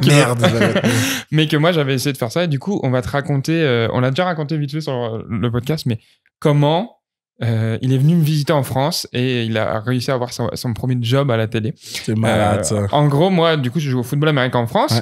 Première division nationale. On n'est pas payé, il y a quelques joueurs payés dans mon équipe, mais voilà. Moi, les joueurs payés, c'est souvent les imports. C'est genre import américain, import canadien, import d'un autre pays européen. Moi, je joue depuis quelques années, puis je fais du contenu autour de ça. Sans me jeter des fleurs, en France, je suis quand même un nom très connu dans ce sport, etc. Moi, je veux dire, c'est le plus gros YouTuber football américain francophone au monde. Donc ça aide. Puis tu vois, tout le monde à la fédération, etc. me connaît. Les matchs sont diffusés sur la télé, mais aussi en live sur YouTube. Et les commentaires, c'est Léo-ci, Léo-ça, très souvent, tu vois. Du coup, Nick arrive. Et moi, j'habite dans une petite ville à l'est de la France, ok? Et Nick, têtu comme il est, je lui dis atterrir à Genève. Il me dit non, moi j'ai envie d'atterrir à Paris, c'est genre $50 moins cher. Je suis tellement con. Pour lui, la France, parce que tu sais, je veux faire Montréal-Paris. Je veux pas faire Montréal-Genève, je m'en vais en France, je m'en vais pas en Suisse. C'est très drôle, ça. Donc il atterrit à Paris, et là, il a 5 heures de train pour venir jusqu'à chez moi. Ben, c'est la meilleure erreur que j'ai faite, en fait. Parce que j'embarque dans le train, puis je croise un gars qui s'appelle Brice, qui lui fait justement, il essaie de grow dans les médias football américain français, puis il y a une plateforme qui s'appelle Béjac TV. Fait que Charlotte à Brice. Et mais moi, je l'avais déjà vu à travers les réseaux. Donc, moi, je vais m'asseoir dans mon train, dans mon siège du train, je descends en bas pour aller aux toilettes. Puis au moment où je descends en bas, lui, il rentrait dans le train. La toilette, c'est juste à côté de l'entrée. Puis il fait « Nick? » Je dis « Brice? » Mais tu sais, on s'est jamais parlé. C'est juste les réseaux. Il dit qu'il est dans mes vidéos, etc. Mais qu'est-ce que tu fais là? Je dis « je m'en vais rejoindre Léo à Tonon pour la finale française. » Il dit « Ben moi aussi. » Je dis, comment ça? Il dit, ben, moi, je la commentate. Genre, je vais être commentateur pour le match. Je dis, moi, non, je vais juste supporter mon boy. Tu sais, c'est juste. Puis en même temps, on allait faire des podcasts. C'est ça, mais à la base, c'était vraiment, moi, je l'avais supplié début de saison. S'il te plaît, viens me voir jouer. Tu m'as jamais vu jouer. Parce qu'à chaque année, lui, il venait au match de Bishop. Il nous aidait à streamer. Je comprends. Fait que le temps qu'à venir pour un podcast, vient quelques jours plus tôt, me supporter à ma finale. Mais entre-temps, il se fait les croiser. Fait qu'il il jouait même pas. Il m'a jamais vu jouer pour l'instant. C'est crazy. Fait que c'était juste booké. Anyway, c'était juste booké. Fait que j'allais checker le match. Fait que là, Brice, il dit, ben ouais, moi, je suis le commentator. D'ailleurs, je suis avec toute la Fédération française de foot américain. On s'en va tout à Tonon. Tu sais, c'est plus à Paris, ces affaires-là. Je suis comme, shit. Puis il dit, puis by the way, les gars t'ont vu rentrer dans le train, puis ils sont comme, c'est Nick, des vidéos de Léo. Genre, ils veulent te parler. Fait que, si tu veux, laisse-moi m'installer et tout. Puis après, on va aller au bord du train, puis on va network, si tu veux. OK. Fait que là, boum, je vais placer mes affaires, je reviens. Puis là, on se rejoint au bord du train, on parle pendant 2 heures. Puis je lui dis justement que je vais être journaliste sportif, puis que boum. Tu dis, OK, cool. On arrive fallait prendre 2 trains. On arrive entre les 2 trains. Là, il me présente tous les gars de la fédération, parle. Les gars connaissent le podcast. À ce moment-là, le podcast a 5 épisodes. Boum. Puis finalement, on fait le 2e trajet en train tout ensemble. On discute pendant tout le trajet. Puis là, on arrive à Tonon. Eux, ils vont à leur hôtel payé par la fédération. Puis moi, il y a Léo. Moi, je vais chez Léo, OK? Puis là, je suis complètement jet lag. Fait que je vais me coucher. Jusqu'à la pratique. On avait une pratique le soir, tu vois. Il arrive dans l'après-midi, il va se coucher. Moi, pendant qu'il dort, je reçois un message de Brice. Est-ce que tu as le numéro de Nick et tout? J'aimerais lui proposer un truc. Est-ce que tu peux me le donner? Je dis, là, il dort, mais vas-y, je te le donne, tu vois. Mais c'est ça. Du coup, après, il se réveille. On va ensemble à la pratique. Je te laisse. Puis là, je suis sur le terrain, puis tout. Puis les gars de la fédération arrivent. Là, ils sont arrivés un peu plus tard. Parce que moi, je devais arriver avec lui. Ouais. Fait qu'ils arrivent un peu plus tard. Ils marchent vers moi, puis ils disent « Hey Nick, t'aimerais-tu ça être sideline commentator demain pour la finale? » Crazy. À Sport en France, à la télé et tout. Puis là, je dis... Tu sais, là, je choque. Là, j'ai jamais... Je dis, OK. Puis au final, ouais, man, fast forward, le lendemain, j'ai fait genre 15 interventions, là. Ils m'ont... Wow. Ouais, c'était fou. J'étais sur le interview des Jumbotron. coachs, etc. C'était ouais. Dude, man, ça, là, c'est comme once in a million, là. Yo, ça, c'est le... Manu, il dit tout le temps ça, il dit tout le temps... À chaque fois qu'on est dans un endroit qu'on n'est pas supposé être, une situation, il dit « Act like you belong ». Ouais. Act like you belong. Puis après ça, on va s'arranger avec le reste après. Si tu te chies dans les pants, c'est correct, mais il n'y a personne qui sait à part toi. C'est ça. Puis c'est vraiment un act like you... Oh, bravo, guys. Bravo. Mais yo, man, fonce, journaliste sportif, man. Ah, je vais le faire à fond. Puis sans vouloir te jeter des fleurs parce qu'on est à la télé, dans le podcast, mais c'est inspirant de ton parcours. Puis on est la même communauté haïtienne. Voir tout ce que tu fais, puis avec une touche humoristique aussi. Sans être obligé de rentrer dans les codes, genre... j'ai aucune honte à le dire. Moi, je suis vraiment inspiré par ce que tu fais. Puis je vois que tu ouvres des portes que je sais que je vais pouvoir éventuellement... Tu sais, comme grâce à toi, des portes vont être ouvertes pour d'autres. Je vais te dire la même chose que je dis à Nick. Quand t'es prêt, you let me know. Après ça, si tu fails, that's on you. Mais c'est vrai. Mais moi, j'ai dit ça à tout le monde. Tu sais, mon assistante, c'est ma soeur maintenant. Okay. Puis elle m'avait demandé, il y a plusieurs années, elle m'avait demandé. Puis j'y avais dit, mais moi, je pense pas que t'es assez bonne pour être mon assistante. Je pense pas que t'as assez de vécu, puis t'as assez de c'est dur d'être capable de dire ça. C'est une conversation honnête. Moi, je dis straight, là. Parce que sinon, on a un problème après, parce qu'il y a trop de non-dits. Moi, on le dit, puis après ça, on passe à d'autres choses, on chill. Là. Fait quand la force est arrivée, elle me dit, je pense que je suis prêt. Tu es malade, man. Moi, je te vois chill tous les soirs sur ton story Instagram. Je dis, je sais qu'est-ce que tu fais, là. Elle dit, non, je suis prête. Je dis, parfait, man. Tu vas faire tant d'argent, tu vas faire tant. Voici tes tâches. You go. On te laisse aller. Manu me regarde et dit, Kev. Je dis, yo, si on lui donne la corde, si elle se pend avec, elle se pend avec. That's on her. Puis, yo, elle a tellement explosé ça que j'ai dit, non seulement t'es plus assistante de aucun projet, t'es mon assistant direct. Everything I do, you know. Tout ce que, comme... Tout passe par toi. Tout passe par toi à partir de maintenant. Puis ça a changé sa game au complet. Puis je sais que c'est un dog. So, j'ai engagé un autre kid aussi qui s'appelle Eddie, qui va s'occuper d'un autre département au complet. Je sais que c'est un dog. Mais ça fait 2 ans que je le check. Là. Lui, s'il écoute le podcast, il va savoir, mais on l'a amené à New York avec nous. Wow. Juste pour voir comment elle réagit. Puis tout le long, on le regardait, tout le long, chacun m'a dit, puis j'étais comme... That's him. He's ready. Il est sorti avec nous, tout. Puis je l'ai amené au Canadien dernièrement, avant de le signer, j'ai amené au Canadien. Puis je dis, est-ce qu'il va être capable de vivre le lifestyle que nous, on a, là? Puis il a amené au Canadien, puis nous, on sort après. Nous, c'est comme... Puis après ça, nous, on sort. Ah ouais, tu sais, désolé de te couper, je me rappelle qu'est-ce que je consommais comme... Moi, j'essaie d'écouter tout ce qui se fait au Québec, hein, parce que pour moi, c'est du tape. Comme le foot. Fait que je fais du tape pour notre podcast. Puis il y a quelqu'un qui a dit sur un... Puis c'était tellement... Genre, c'était pas quelqu'un que je m'attendais à ce qu'il parle de toi, puis il a dit... Kevin Raphaël, il party comme une rockstar. Il y a quelqu'un qui a dit ça sur un pod, je sais pas c'est qui. Fait que, si tu veux nous parler de ça, on aurait peut-être dû laisser ça sur Patreon. Non, man, yo, nous, quand on sort pas souvent. Mais quand on sort, bro,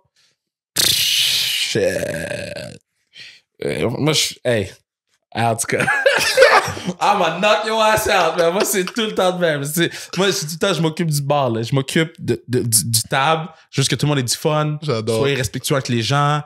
Quand tu quittes, tu me textes. Moi, je dis jamais bye quand je quitte. Mais jamais. Moi, je quitte. Moi, je paye le bill, je quitte. Mais je dis tout le temps, textez-moi quand vous rentrez chez vous. C'est comme mon règlement, tu sais.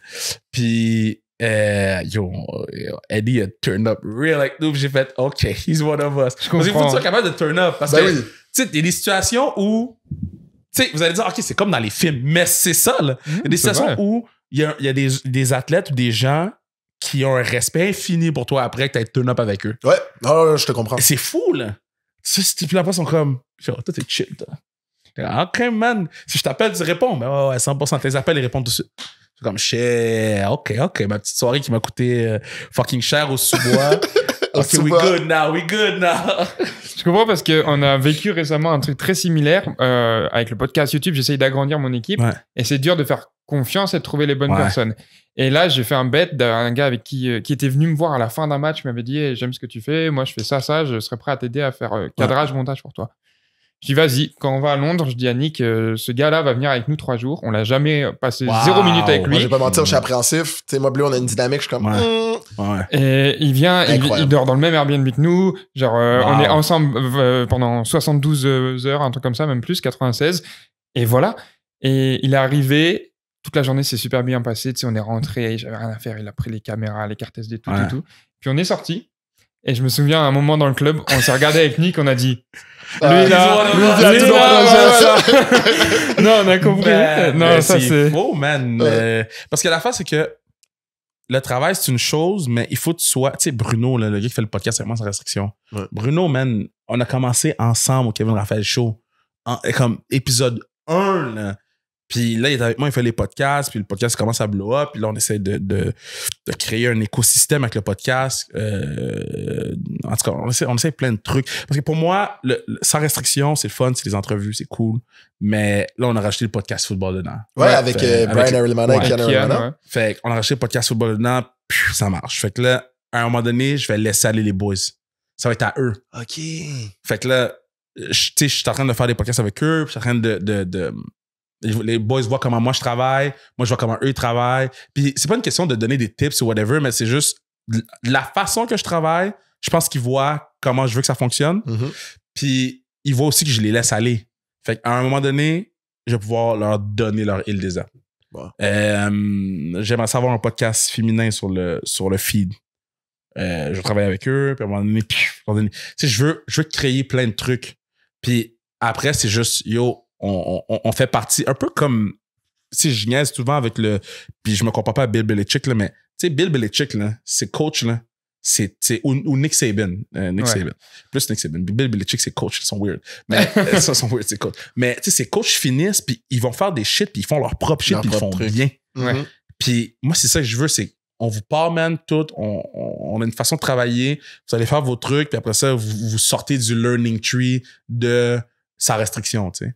Fait que nous, c'est qu'est-ce qu'on veut faire, là, parce que, tu sais, faire des podcasts, c'est le fun, mais si on est capable de créer de l'argent puis de créer des talents, mais là, la game, elle vient de changer complètement, là. Mm-hmm, parce que sûr. Plus tu as créé de talents, mais plus ces talents-là peuvent créer de l'argent. Plus tu as créé de l'argent, plus tu peux créer du talent. Fait que c'est tout est ensemble, puis, man, moi, je suis... Quand vous êtes prêts, les boys, man. On prend note. Je sais pas à quel point c'est répandu au Québec ici, mais en France, on a ces choses qui sont des networks, en gros. Ouais. Par exemple, Webedia, qui est un des plus gros networks pour le YouTube francophone, qui repère des talents, qui leur donne peut-être des budgets qu'ils n'auraient pas et qui les permettent de se développer. Est-ce que c'est quelque chose qui t'intéresserait? Oh my God, c'est vraiment mon rêve là, de construire des trucs. J'aimerais tellement avoir un budget infini pour dire OK, man, toi, man, je sais que t'es poche en ce moment, mais tu vas être fucking poche pendant 3 ans parce que la 4e année, tu vas être un dog. J'aimerais construire des talents d'ici pour faire du contenu qui nous ressemble à nous. Faire du contenu qui nous parle. Mais de l'exporter, parce que souvent, on crée du contenu qui nous ressemble, puis ça peut blow up, mais ça blow up ici. Genre, c'est rare de voir du contenu à notre saveur qui explose sur la planète, puis c'est un peu... Puis je veux pas... C'est un peu notre ambition ici. Puis là, on vient de commencer, mais moi, mon but, c'est d'être capable de rester montréalais, québécois, haïtien comme je suis, mais que c'est du public de la francophonie internationale qui me consomme. Parce que XQC, par exemple, c'est le plus gros Twitcher au monde. C'est un Québécois, mais il le fait en anglais. Ben, c'est ça. Tu comprends? Puis il y en a plein de gens au Québec qui sont super connus, mais ils parlent pas comme nous. Ils parlent pas de trucs qui se passent ici. Puis ça, c'est la beauté de ce que tu fais, que je trouve, c'est que c'est très d'ici. Mais est-ce qu'on est capable d'exporter ça à l'international et non juste les 8 millions de francophones au Canada? Ça, c'est un débat que j'ai constamment. Maintenant, la fin du débat finit tout le temps de « mais on n'est même pas prêt en ce moment. On est même... Je fais un show à TV5 en ce moment. Puis, nice! Qui s'appelle La vie est un carnaval, écoutez. Puis... je suis pas prêt pour aller en France. Je suis pas prêt pour parler au français. Puis peut-être qu'ils vont me dire le contraire en regardant le podcast, mais je trouve que j'ai trop de choses à travailler avant. Parce que la journée que je vais me dire, OK, on part, yo, on parle. Mais il n'y aura pas de flop. Non, mais il faut que je sois prêt. Autant que, comme j'avais dit à Nicolas, sois prêt quand je vais mais il faut que je sois prêt. Puis je pense que c'est à force de faire du millage. Puis tu sais, l'autre affaire aussi que je dis beaucoup, c'est pas tant être prêt en termes de talent. Parce que le talent, tu l'as ou tu l'as pas. Là. Pour elle, le talent se développe, mais il faut que tu aies quelque chose en partant. Il y en a qui sont poches. Là. Mais c'est en termes de work ethic. En termes de work ethic, éthique de travail, leadership, prendre le temps, comment tu interagis avec les gens. Ça fait 4 jours que je dors pas. Comment je vais travailler le lendemain. Quelqu'un meurt dans ma famille. Comment je rentre travailler. Tu sais, c'est toutes ces petites choses-là qui arrivent à tous les jours. J'ai 2 kids, là. Fait que eux, ils me réveillent à 5h30. Je viens d'aller turn up, je suis rentré à 2h30. Ben, il faut que je m'occupe d'eux. Ouais, j'ai 2 boys. Fait que, tu sais, il faut que je m'occupe des idiots, man. Ils courent partout, man. Il est à 5h30, man. 2 petits garçons? 2 garçons, 4 ans et 2 ans, man. God damn.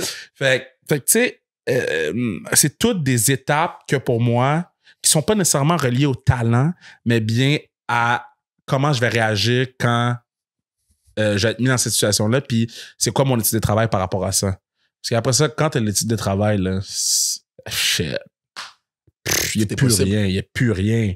Il n'y a plus rien qui t'arrête. Tu sais, vous allez à Londres, vous allez à Paris, vous allez à telle place, vous allez à telle place, vous posez des questions à Vrabel, au Chief. Il y a plein de gens qui pourraient, mais qui le font pas. Là. Ils le font pas parce que ils ont peur, puis ils savent qu'est-ce qui va leur arriver quand ils vont arriver dans la situation de poser la question. C'est pour ça qu'ils le font pas. C'est vraiment fou que tu dis ça parce que je l'ai un peu vécu. C'est pas pour me plaindre, mais quand je suis revenu, parce que moi, c'était pendant mon bye week. Hein. Ouais. Je suis en pleine saison de foot, c'est pendant mon bye week. Louis me convainc, boum, on fly in, on fly out. Puis première chose, à la première pratique de Bishop suivant ce qui vient d'arriver, c'est « Ah, Nick, ta question à Vrabel était poche. » Puis certes, ma question n'était pas exceptionnelle. Ok, j'ai demandé pourquoi... comment il s'appelle le receveur? Carl Phillips? Carl Phillips, dans cette game-là, il a drop 2 punt return, genre. Ou en tout cas, dans les 2 derniers matchs, il y avait déjà beaucoup de punt return. Puis il y avait un long sleeve. Il drop un punt return à la fin de la première demi. Puis ça permet aux Ravens de faire un field goal. Puis c'est tellement con, il restait 8 secondes au tableau. Boum, à la deuxième demi, il revient sans long sleeve. Moi, receveur, joueur de foot, je suis comme, oh shit, il y a vraiment, un gars NFL, il a vraiment enlevé son long sleeve parce qu'il a drop un punch, genre c'est drôle. Je me dis, est-ce que c'est lui qui a pris cette propre décision ou est-ce que c'est le special teams coordinator? Genre, comment ça marche en NFL? Est-ce que le coach est rentré dans le locker puis il a dit, enlève ton long sleeve et si t'as drop un punch? Je voulais savoir. Fait que je posais la question à Mike Vrabel. Mike a répondu la question la plus head coach au monde. Là. Il était comme, we need to make these plays, whether we're wearing socks, cleats, boots, this is pro football. OK, ouais. Mais quand je suis rentré à BU, je me suis fait niaiser par mon staff, mes coéquipiers, tout ça. Ouais, mais tu sais, in a good way. Puis j'ai dit, puis ma réponse c'était, toi t'aurais posé quoi? Puis personne n'avait une réponse sur le coup. Je dis, là, ils sont comme, attends, laisse-moi y penser. Je dis, non, tu peux pas y penser. C'était sur le coup. C'est live. Léo, il m'a dit, on fait ça live. C'est comme une joke pour la vidéo YouTube. Léo, il m'a pas averti. On filme, on arrive dans le locker, puis Léo, il dit, by the way, tu vas poser une question. Puis j'avais 30 secondes pour la préparer, puis don't get me wrong, j'en avais 5 de préparer. Mais le gars d'ESPN, il l'a posé avant moi. Après, c'est l'autre pause. Exact. Fait que là, il reste, OK, ma question 5. Anyway. Fait que oui, les gens, tout le monde peut faire ce qu'on fait, mais est-ce que tu as osé le faire? Puis est-ce que tu l'as fait on the spot? Pas je prépare 1 an le jour où non, on the spot. Je dis, la raison pourquoi je me trouve bon en gestion, c'est parce que quand une situation arrive, c'est la rapidité à laquelle tu réagis. Puis à la rapidité à laquelle... Puis le pourcentage de bonnes décisions que tu as par rapport aux décisions rapides que tu as prises. Si ton pourcentage est bon, tu es un bon gestionnaire. J'ai jamais vu ça comme ça. Moi, c'est comme ça que je le vois. C'est genre ton pourcentage au bat. Ouais, quelque chose arrive, man. Moi, je suis comme, OK, man, OK, on fait ça. J'ai aucune idée si ça va marcher, là. Mais mon gut feeling fait que je pense que c'est une bonne décision. Ouais. Allons-y, on le fait. Puis après ça, tu checkes toutes les décisions que tu as prises, tu checkes les moins bonnes, tu checkes ceux qui ont eu plus d'impact, ceux qui ont eu moins d'impact. Mais à la fin de la journée, c'est l'autobus fonctionne plus. Comment on se rend? Ben yo, on va appeler un jet, man. Comment on paye le jet? Ah, on appelle le jet. Puis plus souvent qu'autrement, ton gut feeling a prouvé qu'il fonctionne. Non, à date, mon gut feeling, il est on as fuck, man. Il est fucking on, man. Moi, puis ça, j'ai aucun... je suis fier de dire que on travaille assez fort pour se mettre en danger tout le temps. Puis que, tu sais, il s'est passé une situation X hier. Okay. Puis la situation est arrivée, puis j'étais à côté de Manu, puis les deux, on s'est regardés, puis on a fait « Oh my God. OK, c'est la première fois que ça arrive. Qu'est-ce qu'on fait? Qu'est-ce qu'on fait? Qu'est-ce qu'on fait? Qu'est-ce qu'on fait? » Puis ça a pris 5 minutes de oh my God. Puis après ça, on a fait, OK, let's go. So, moi, je vais faire ça. Toi, tu vas le texter. Toi, tu vas envoyer ça. Toi, tu vas faire. Moi, je vais faire ça. On va rouler de même. Puis on check qu'est-ce que ça donne dans 24 heures. Boum. J'ai reçu un message ce matin qui me dit que c'était réglé. J'ai texté Manu. J'ai dit, yo, on est rendu fucking bon, man. Puis c'est une situation qui aurait pu être bad, là. Bad. Mais, puis c'était zéro de ma faute, zéro de sa faute. C'est la faute à personne. Ça arrive. C'est un accident qui arrive. Fallait juste régler un accident. Puis tout s'est réglé. Puis j'ai fait, wow. Puis les deux, on comprend nos rôles aussi, tu sais. Mm-hmm. Lui, il comprend son rôle. Moi, je comprends mon rôle. Je sais que lui, c'est les chiffres. Je check pas les chiffres. C'est lui, les chiffres. C'est lui. Shit. J'ai aucunement le droit de second-guesser les chiffres. Il y a 2 maîtrises en finance. OK? Mais toute la créativité, c'est moi. Fait que, oui, il me second-guess sa créativité, mais j'ai du temps, I got this. Dès que je dis I got this, il fait comme, OK, ça va nous coûter de l'argent. Tout le temps. Mais il me laisse aller, tu sais. J'ai acheté des feux d'artifice. Pourquoi t'as acheté des feux d'artifice? C'est parce que ça va être drôle à un moment donné. Ça va être drôle à un moment donné. J'avais 1500 pièces de feux d'artifice au Party Expat. Puis, je sais pas quand ça sort, mais vous allez voir les feux d'artifice dans une vidéo. Puis tout le monde était très content que j'avais les artifices dans mon auto. Tout le monde était très content. Tout le monde était comme, quand il y a les feux d'artifice dans ton auto, je sentais qu'on a on a toujours besoin. Mais je pense que c'est un truc qui regroupe les 2 personnes que j'ai, enfin nous 3, c'est qu'il y a ce truc de, on n'est pas crédule, mais on fait, au pire on verra. On verra après. Et ça revient avec ce que tu disais au début de se prendre des murs, c'est que, au pire on se prendra un mur, mais vas-y on fait. Alors que beaucoup de gens sont très... ils pensent 2, 3, 4 fois la situation, au final, ils font pas. Ils pensent à l'échec de comment les autres vont les regarder. Ah, c'est crazy. Tu sais, admettons, là, tu te cognes l'orteil sur ton lit, là. Tu te cognes, t'as mal. Fini. Mm-hmm. Tu glisses sur la glace au Carrefour Laval, là. Tu tombes devant tout le monde, là. C'est un peu la même douleur, entre parenthèses, là, mais ta perception est différente. Là. Ouais, parce que c'est devant tout le monde. Tout le monde m'a vu tomber. Si tu cognes leur tête, tu pleures un peu, mais personne ne te voit, t'es ça chez vous.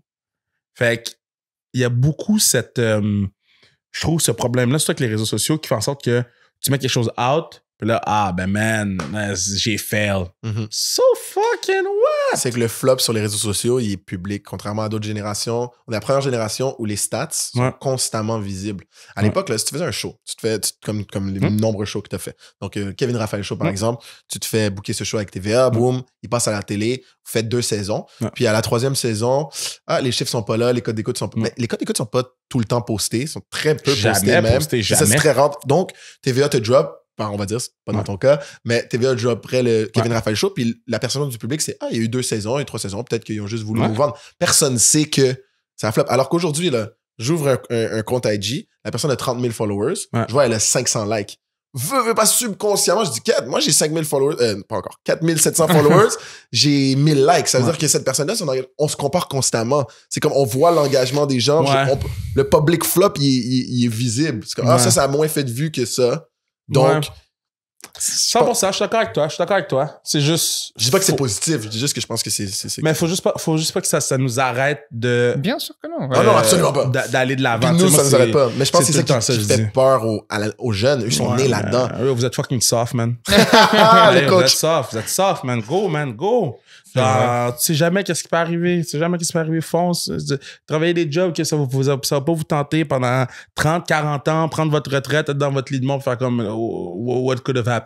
On veut trop bien paraître notre génération. On veut trop bien paraître de quoi, man? Juste faites ce que vous avez à faire. Essayez de le plus possible. Tu sais, du temps, tu veux... Elle a un rêve le plus fou possible. Essaye de t'y rendre le plus proche possible. Puis après ça, quand tu vas regarder en bas, tu vas faire comme, oh shit, j'ai fait tout ça. Le rêve le plus fou. Moi, j'aimerais ça travailler à ESPN. C'est un de mes rêves, travailler à ESPN. Le rêve le plus fou. Puis c'est passé une affaire dernièrement que j'ai fait comme, oh shit, I'm closer than what I thought. Mais tu sais jamais.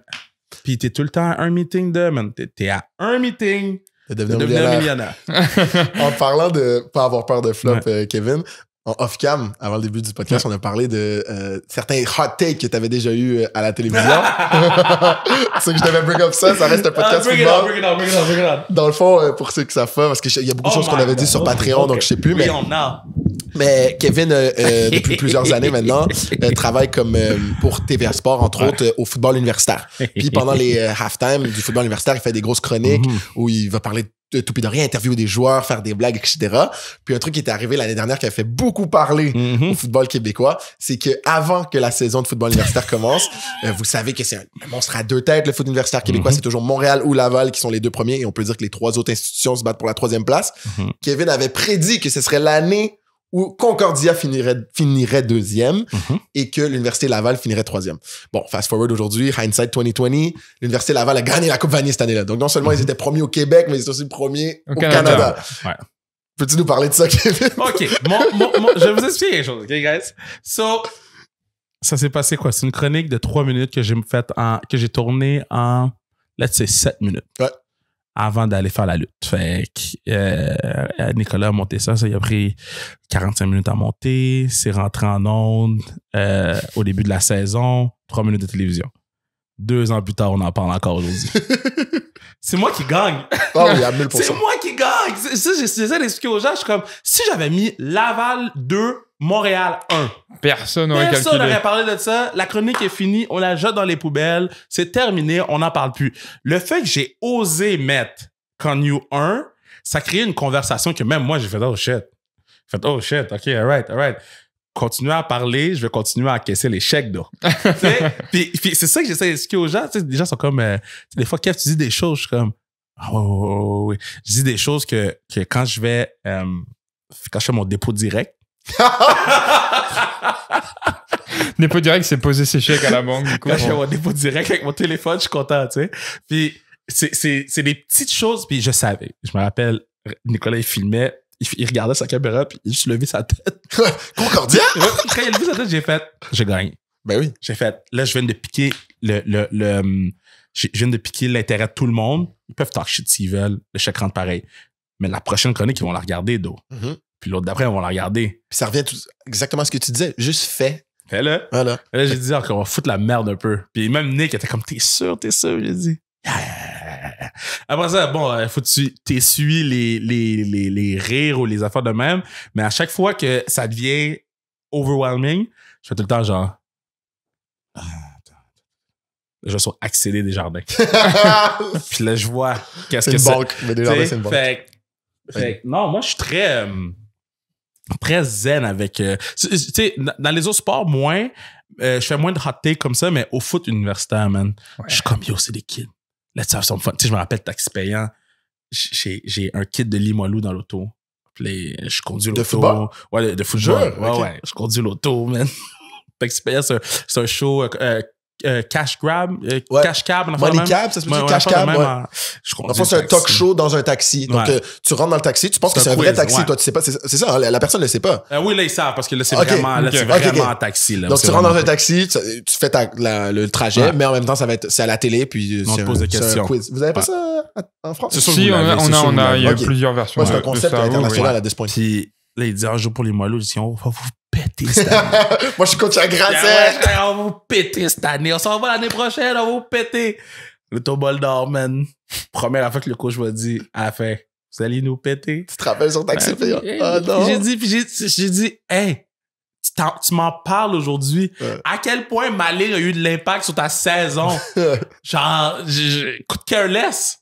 Fait que c'est pour ça que j'ai dit tout le temps aux gens, bring it on, genre. J'adore le fait que ça crée de la controverse. J'adore la controverse. J'adore le fait que il y a des gens qui sont comme, ils rient un peu, puis sont comme, ah, Kev, il connaît rien. Je suis comme, non, moi, I know money, though. Je sais beaucoup plus que ce que tu penses. Je sais plus que ce que tu penses, puis je sais comment tu vas réagir, puis ta réaction va faire en sorte qu'ils vont me signer l'année prochaine parce que je suis le seul goddamn segment qui écoute pendant la mi-temps. Point final. Wow. C'est impressionnant et... Continue à réagir de même. Con you, baby. Continue, bring it on. Just bring it on. Cette année, c'était proche. Cette année, c'était tellement proche en plus. Mais yo, Olivier Roy était moi, je pensais qu'Olivier Roy, mais tu sais, il y a pas eu l'aide nécessairement qu'il voulait. Mais Con you, ils ont fait un bon recrutement, là. Il y a un bon recrutement. Kenway aussi, qu'est-ce qu'ils ont donné. Puis Laval aussi, un bon recrutement, j'ai hâte de voir. Une couple de boys sont partis aux States aussi. C'est tout, on a un beau problème au Québec. Ouais, on a un beau problème au Québec. Ce qui est impressionnant dans ta carrière, après avoir repassé les grands points, c'est qu'en fait, tu as su capitaliser sur la viralité. Et on sait que la viralité, ça peut arriver à n'importe quel moment, ça peut arriver à aussi n'importe qui, mais le premier événement qui te lance vraiment, c'est le commentateur haïtien. Viralité, boum, tu capitalises dessus.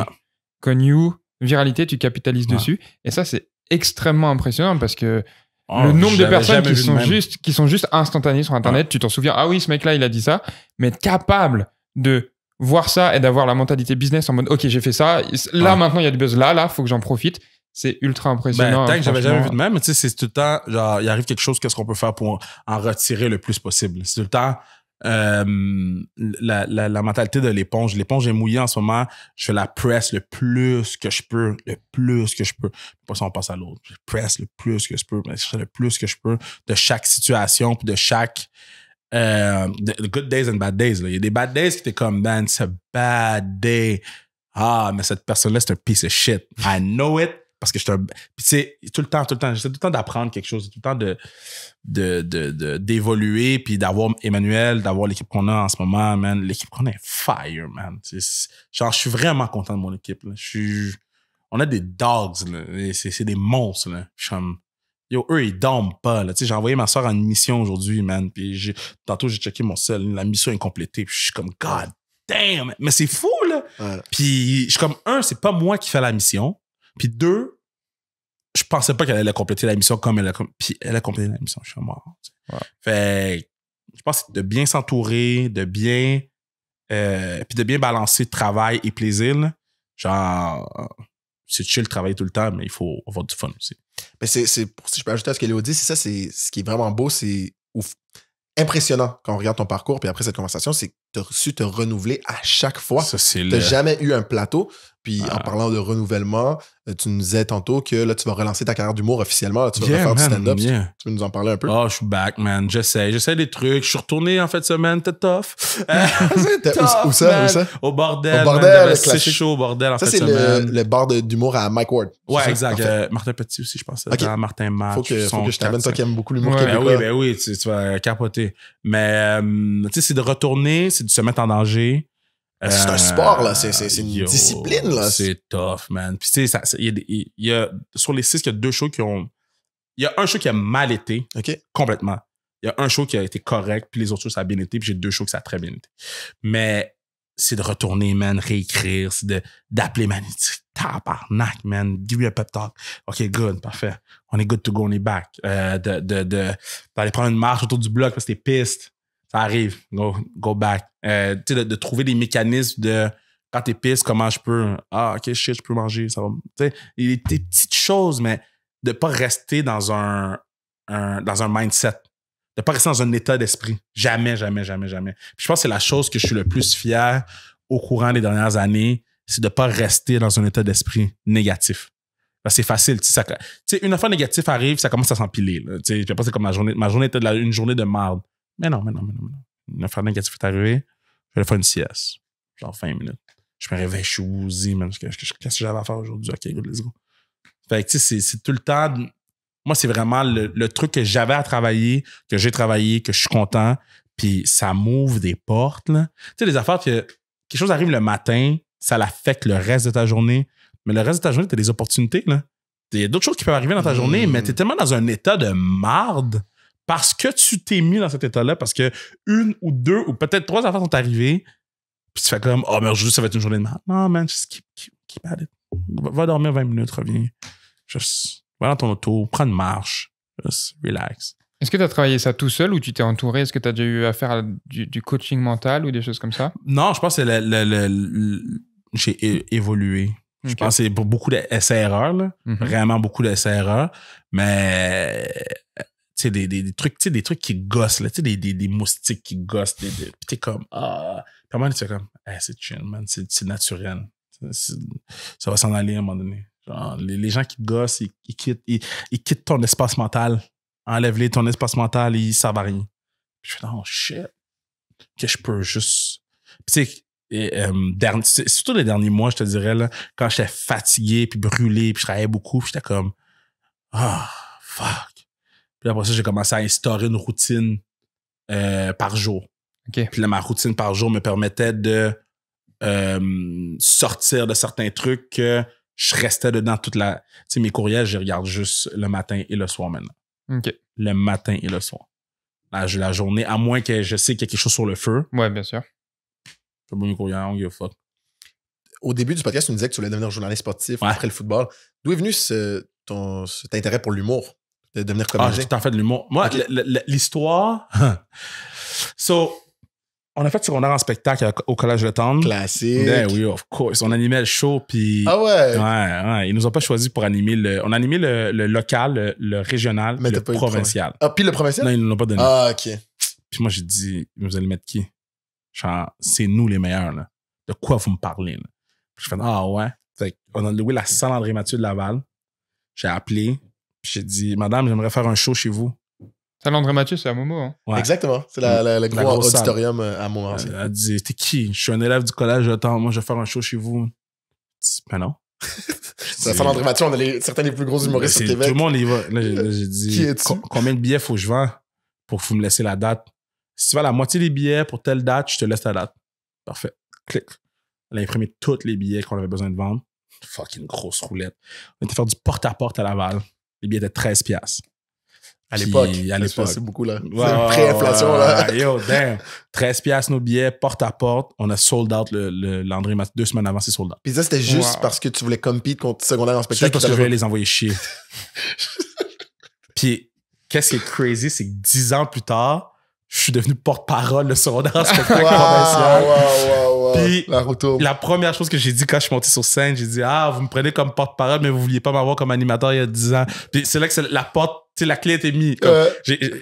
Ma haine, c'est fini à ce moment-là. J'ai dit ma ligne sur leur stage, à leur moment, puis il y avait encore du monde qui travaillait il y a 10 ans.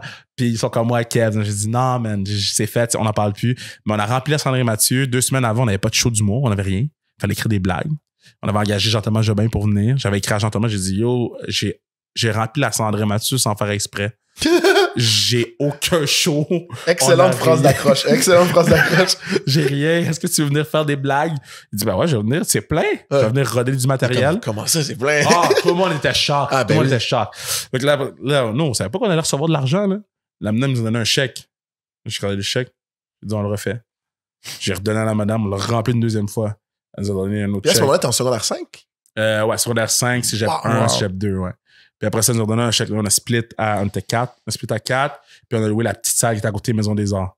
Puis toi, tu performais à ces shows-là aussi? Performais, man. Mais t'as pas fait l'école de l'humour. Ben non, dans le secondaire, t'as aucun background d'humour, là. T'es juste. J'ai dit, yo, moi, je peux, man. Si X peut, moi, je peux. Puis après ça, il fallait que je rentre dans les bars pour faire, tu sais, des trucs. Puis yo, les bars, c'est tough, man. Plus petit crowd, c'est plus compliqué, c'est plus intime. C'est pas ton crowd, c'est pas ton monde, tu sais. Puis yo, ça a pris 10 ans, man, mais il y a 2 ans, j'ai fait mon premier gala juste pour rire. Fucking 10 ans après, j'avais commencé les bars. Fait que c'était quand même spécial. Ça, c'était nice. C'était un good day. Ça, c'était Puis moi, j'apprécie rarement sur le coup. Tu sais, j'ai fini mon numéro. La fille avec qui j'écris pleure, là, comme fucking nuts, tu sais. Standing ovation, tout le monde est content. Puis, je vais toujours me rappeler, je suis descendu, elle pleure, je me dis, pourquoi tu pleures, man? You soft ass. Elle fait un gros câlin, man. Là, je suis comme, shit, c'est quoi? Je monte en haut, tout le monde applaudit, je suis comme, mais je suis juste venu faire mon travail. Puis, je suis allé dans ma loge, puis ça m'a hit un peu. J'ai fait, oh shit, je viens de faire un gala. All right. OK, on s'en va au club. Tous mes trucs. Of course. La nuit était là, tout le monde était là. On est allé manger un resto-bar. Toute ma gang était là. Puis j'ai fait, guess, on a fait quelque chose de nice, man. Puis moi, j'ai jamais... Tu sais, l'idée, je réalise pas encore. Je réalise pas encore l'ampleur de qu'est-ce que j'ai réussi parce que le chemin était si long pour que je me rende à ce moment-là. Mais tout le monde qui me suit depuis le début, pour eux, c'était comme... Yo, il a enfin réussi. Mais moi, je suis trop dedans. J'ai apprécié le moment, mais c'était vraiment, je rentrais travailler. Là. Fait tu sais, c'est ma soeur. Attends. T'inquiète. Allô? Je travaille.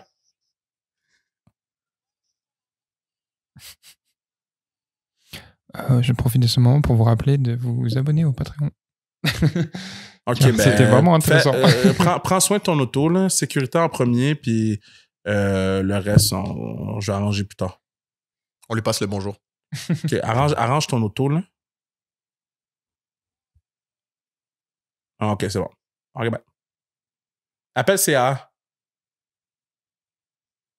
Oh, that's on you, then. C'est quoi CA? C'est comme système d'assistance routière. Automobile. Ah, non, c'est une compagnie d'assistance routière. Tu payes un abonnement. Quand t'es dans la merde, genre, ils viennent te remorquer, dépanner, changer le plan. Tout le monde devrait avoir CA. Oh, ouais. Surtout l'hiver. Ma mère haïtienne me force à avoir CA. J'ai CA Gold. Exactement. Gold, man. Je suis à fucking Gatineau, viens me chercher. Viens me chercher. Je sais pas quoi faire. Bro, yo, man, des affaires de...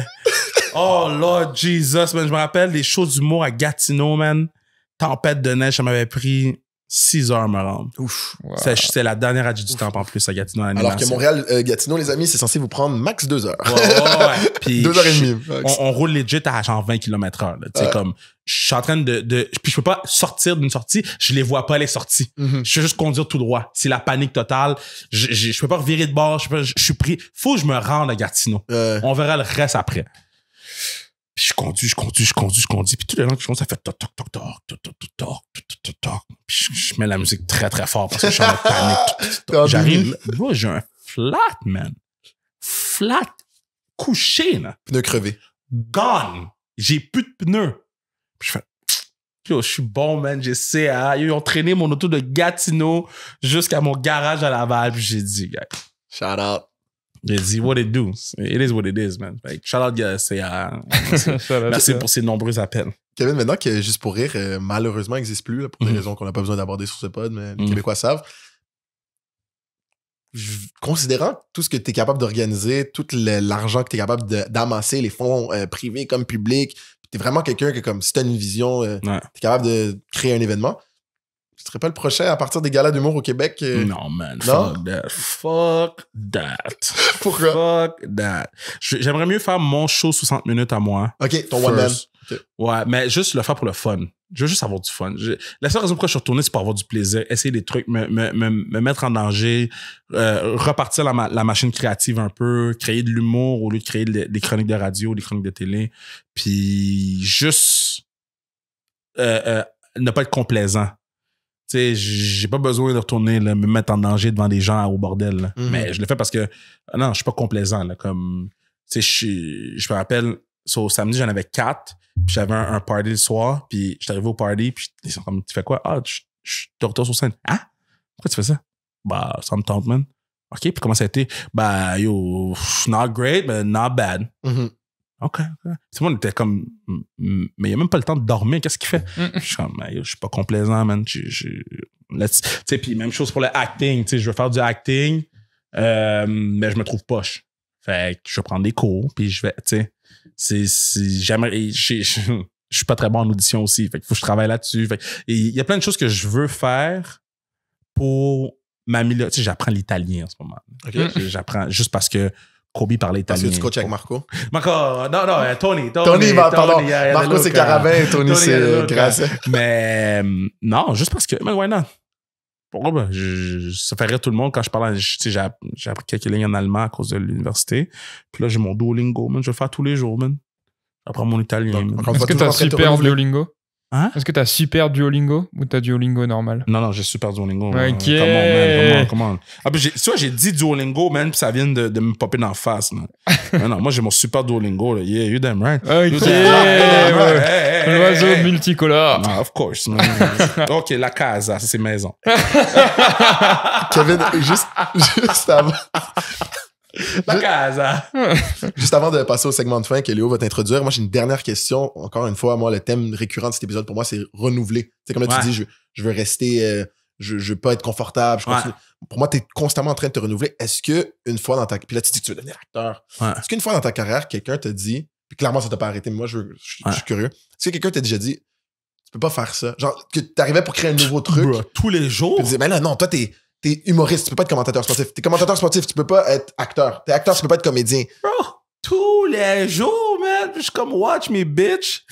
Yo, tous les jours, là, sont comme, ouais, mais Kev, c'est pas ton créneau. Ouais, exact. La fucking phrase, c'est pas ton créneau, Kev.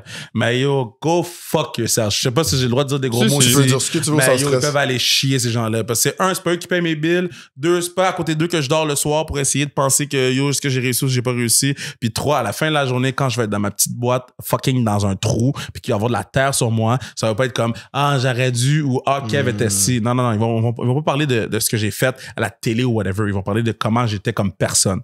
Fait que si j'ai le goût de m'essayer en acting puis je suis poche, je vais m'essayer. Si j'ai le goût de retourner sur scène, si j'ai le goût d'animer un show de cuisine, I hope not. Je veux pas que ça arrive. Le prochain Ricardo québécois. Non, s'il vous plaît, non. Mais Maître du jeu, c'est le meilleur exemple. Maître du jeu, j'avais jamais écouté les shows. Puis le réalisateur m'appelle, puis il me dit, Kev, ça tente, man. Je dis, c'est un game show, right? Ouais, un game show québécois. T'étais animateur de ce. Mon Dieu, je suis un des 5 participants. Puis il faut que tu fasses des défis. Puis moi, je connais rien, man. Puis c'est Dadek qui m'a appelé le réalisateur, puis il dit, ça tente-tu? Je dis, ben yo, travailler avec toi, ça me tente, man, gros. J'avais jamais vu le show. Je dis, Kev, qu'est-ce que tu fais ici? Je dis, I don't know. Puis tout le monde me parle de Maître du jeu. Tous les gens comme, yo, t'es tellement poche que c'est drôle. Je suis comme, c'est exactement comment j'étais pour de vrai. C'est pas un personnage, c'est le moindre effort quand je comprends pas qu'est-ce qui se passe. Fait que, tu sais, c'est, en tout cas, man, tous ceux qui sont comme, ah, tu peux faire ça, je suis comme, ok, man, go fuck ça. Puis je m'en cache même plus. Quand je suis devenu président de l'équipe de hockey féminin, qu'est-ce qu'il va faire, lui? Ah, on a sauvé 1 million. Qui fait ça? Personne. On est la seule équipe qui a réussi à sauver de l'argent sur un budget. 1 million. C'est impensable pour du sport féminin. Impensable. We did it. Easily, en plus. Fait moi, j'ai tout le temps continué à fuel. Je suis petty, là. Fait que, moi, je suis bon petty. Shit. Ça, c'est. Ouais, mais tu laisses le pettiness te motiver pour le positif et non le négatif. Genre, de tout ce que j'ai vu de cette conversation de 3 heures, jamais ton pettiness te fait faire quelque chose de négatif. Ça t'a juste. Non. Tu comprends ce que je veux dire? Ça te fuel vers le bon. I'm gonna let you know, though. C'est comme ça, on a un spectacle 10 ans plus tard quand comme, on va travailler ensemble, mais, il y a 10 ans. Non, ok, parfait. J'ai des gens à TVA Sport que je sais qu'ils croyaient pas en moi, là. Je sais, là. Puis des fois, je suis en onde, puis je dis, telle X personne pensait pas, mais they know now. Puis tout le monde rit, puis je suis comme, mais moi, je ris pas. C'est juste, I want you to know. Mais ça, c'est un problème que j'ai qu'il faut que je travaille, là. Mais mon pettiness, là, me fait travailler dès la nuit, là. La nuit, là, je suis debout, man. Comme yo, ils ont dit que je pouvais pas faire ça. Ils vont voir. Ouais, là. Je suis comme yo, demain matin, man, I'm gonna be a beast. Mais toi, c'est de triper sur Deion Sanders. C'est sûr. Ce qui est exactement comme ça. Chaud. Je te dis, à chaque fois que quelqu'un me dit que je peux pas faire quelque chose, je deviens. C'est comme s'il venait d'unlock quelque chose. Ben, je vais le faire juste pour go! Que tu fasses c'est ça que j'allais dire. Go, man! Donnez-moi un défi. I'm gonna do it. I don't give a shit. Oh, Kevin, tu peux pas repartir juste pour rire. J'ai zéro goût. Tu sais que je te dis juste ça pour moi, parce que moi, genre, je me rappelle les Glory Days, là, quand j'avais 9 ans, puis il y avait les galas juste pour rire du Québec. Puis je trouve qu'on était la mecque de l'humour au monde, puis Just for Laughs s'est fait exporter. C'est plate parce que Gilbert pouvait pas garder dans son pantalon, que maintenant on a plus juste pour rire. Mais tu sais, ceux qui prennent la place de Gilbert font quand même une bonne job. Ok, parce que moi, j'avais compris que Juste pour rire, c'était fermé parce qu'il y a eu le dernier gala, ou je sais pas trop. Ben, c'est pas à cause de ça. C'est que dans le fond, la formule des galas marchait plus autant que back in the days. Ok. Mais tu sais, il va. C'est pas fini, ça va être renouvelé. Il va y avoir des changements. J'ai vu une couple de trucs, qu'est-ce qu'ils veulent faire, puis j'ai fait, ok, let's go. En gros, l'entité Juste pour rire va quand même exister. Ouais, mais ça va être complètement différent de ce qu'on connaît. L'été, ça va être quand même lit à Montréal. Ok, c'est parfait. C'est tout ce qu'on veut savoir. Ouais. Écoute, on arrive gentiment vers la fin de cet épisode et on a une séquence de fin qu'on fait avec tous nos invités qui nous tient à cœur. Ok. Je vais d'abord te demander ton pet peeve de la semaine, quelque chose qui t'a énervé, et je suppose que tu en as plusieurs. Te connaissant. Analyser. Mon pet peeve de la semaine. Et juste après ça, pour finir sur une note positive, on te demandera un petit moment qui t'a redonné foi en l'humanité, ta petite lumière de la semaine pour terminer cet épisode. De la semaine. Ça peut être un peu plus. On préfère quand c'est le plus récent, mais regarde, ça fait 1 mois, ça fait 1 an, c'est pas grave. Là. Premier qui te vient en tête. Un petit pet peeve, un petit truc qui t'a bien agacé. C'est sûr, c'est sportif. Il y a beaucoup de... Moi, là, les équipes, là, OK, I'm gonna talk my shit. Les Eagles, les Chiefs, toutes ces équipes de wannabe, là. Toutes ces estis de wannabe, là. Les Cowboys. quand les lumières sont allumées, puis qu'ils jouent comme qu'ils jouent, puis qu'après ça, c'est la faute de tout le monde, sauf eux. Ah, mais le gars était offside, mais l'arbitre colle jamais ça d'habitude, puis d'habitude, il se tourne, puis l'arbitre donne le signal, c'est un bad call, one of the worst calls I've ever seen. Shut the fuck up! Le gars était offside. J'avoue que le gars était très offside. Offside ou il est pas offside? C'est le même patin qui échappe tous les ballons depuis le début de l'année ou non? Dis-moi la vérité. Dis-moi, yo, ce gars-là est poche en ce moment, on va travailler pour qu'il soit moins poche demain. Ça, c'est quelque chose qui me... C'est la faute à tout le monde, sauf eux. Puis ça, c'est quelque chose qui vient me chercher. J'écoute les conférences de presse des fois, puis je suis comme, man, fuck it. Tu sais, Jalen Hurts, qui va même pas serrer la main de Drew Lock après la game. Come on, man. T'es mieux que ça.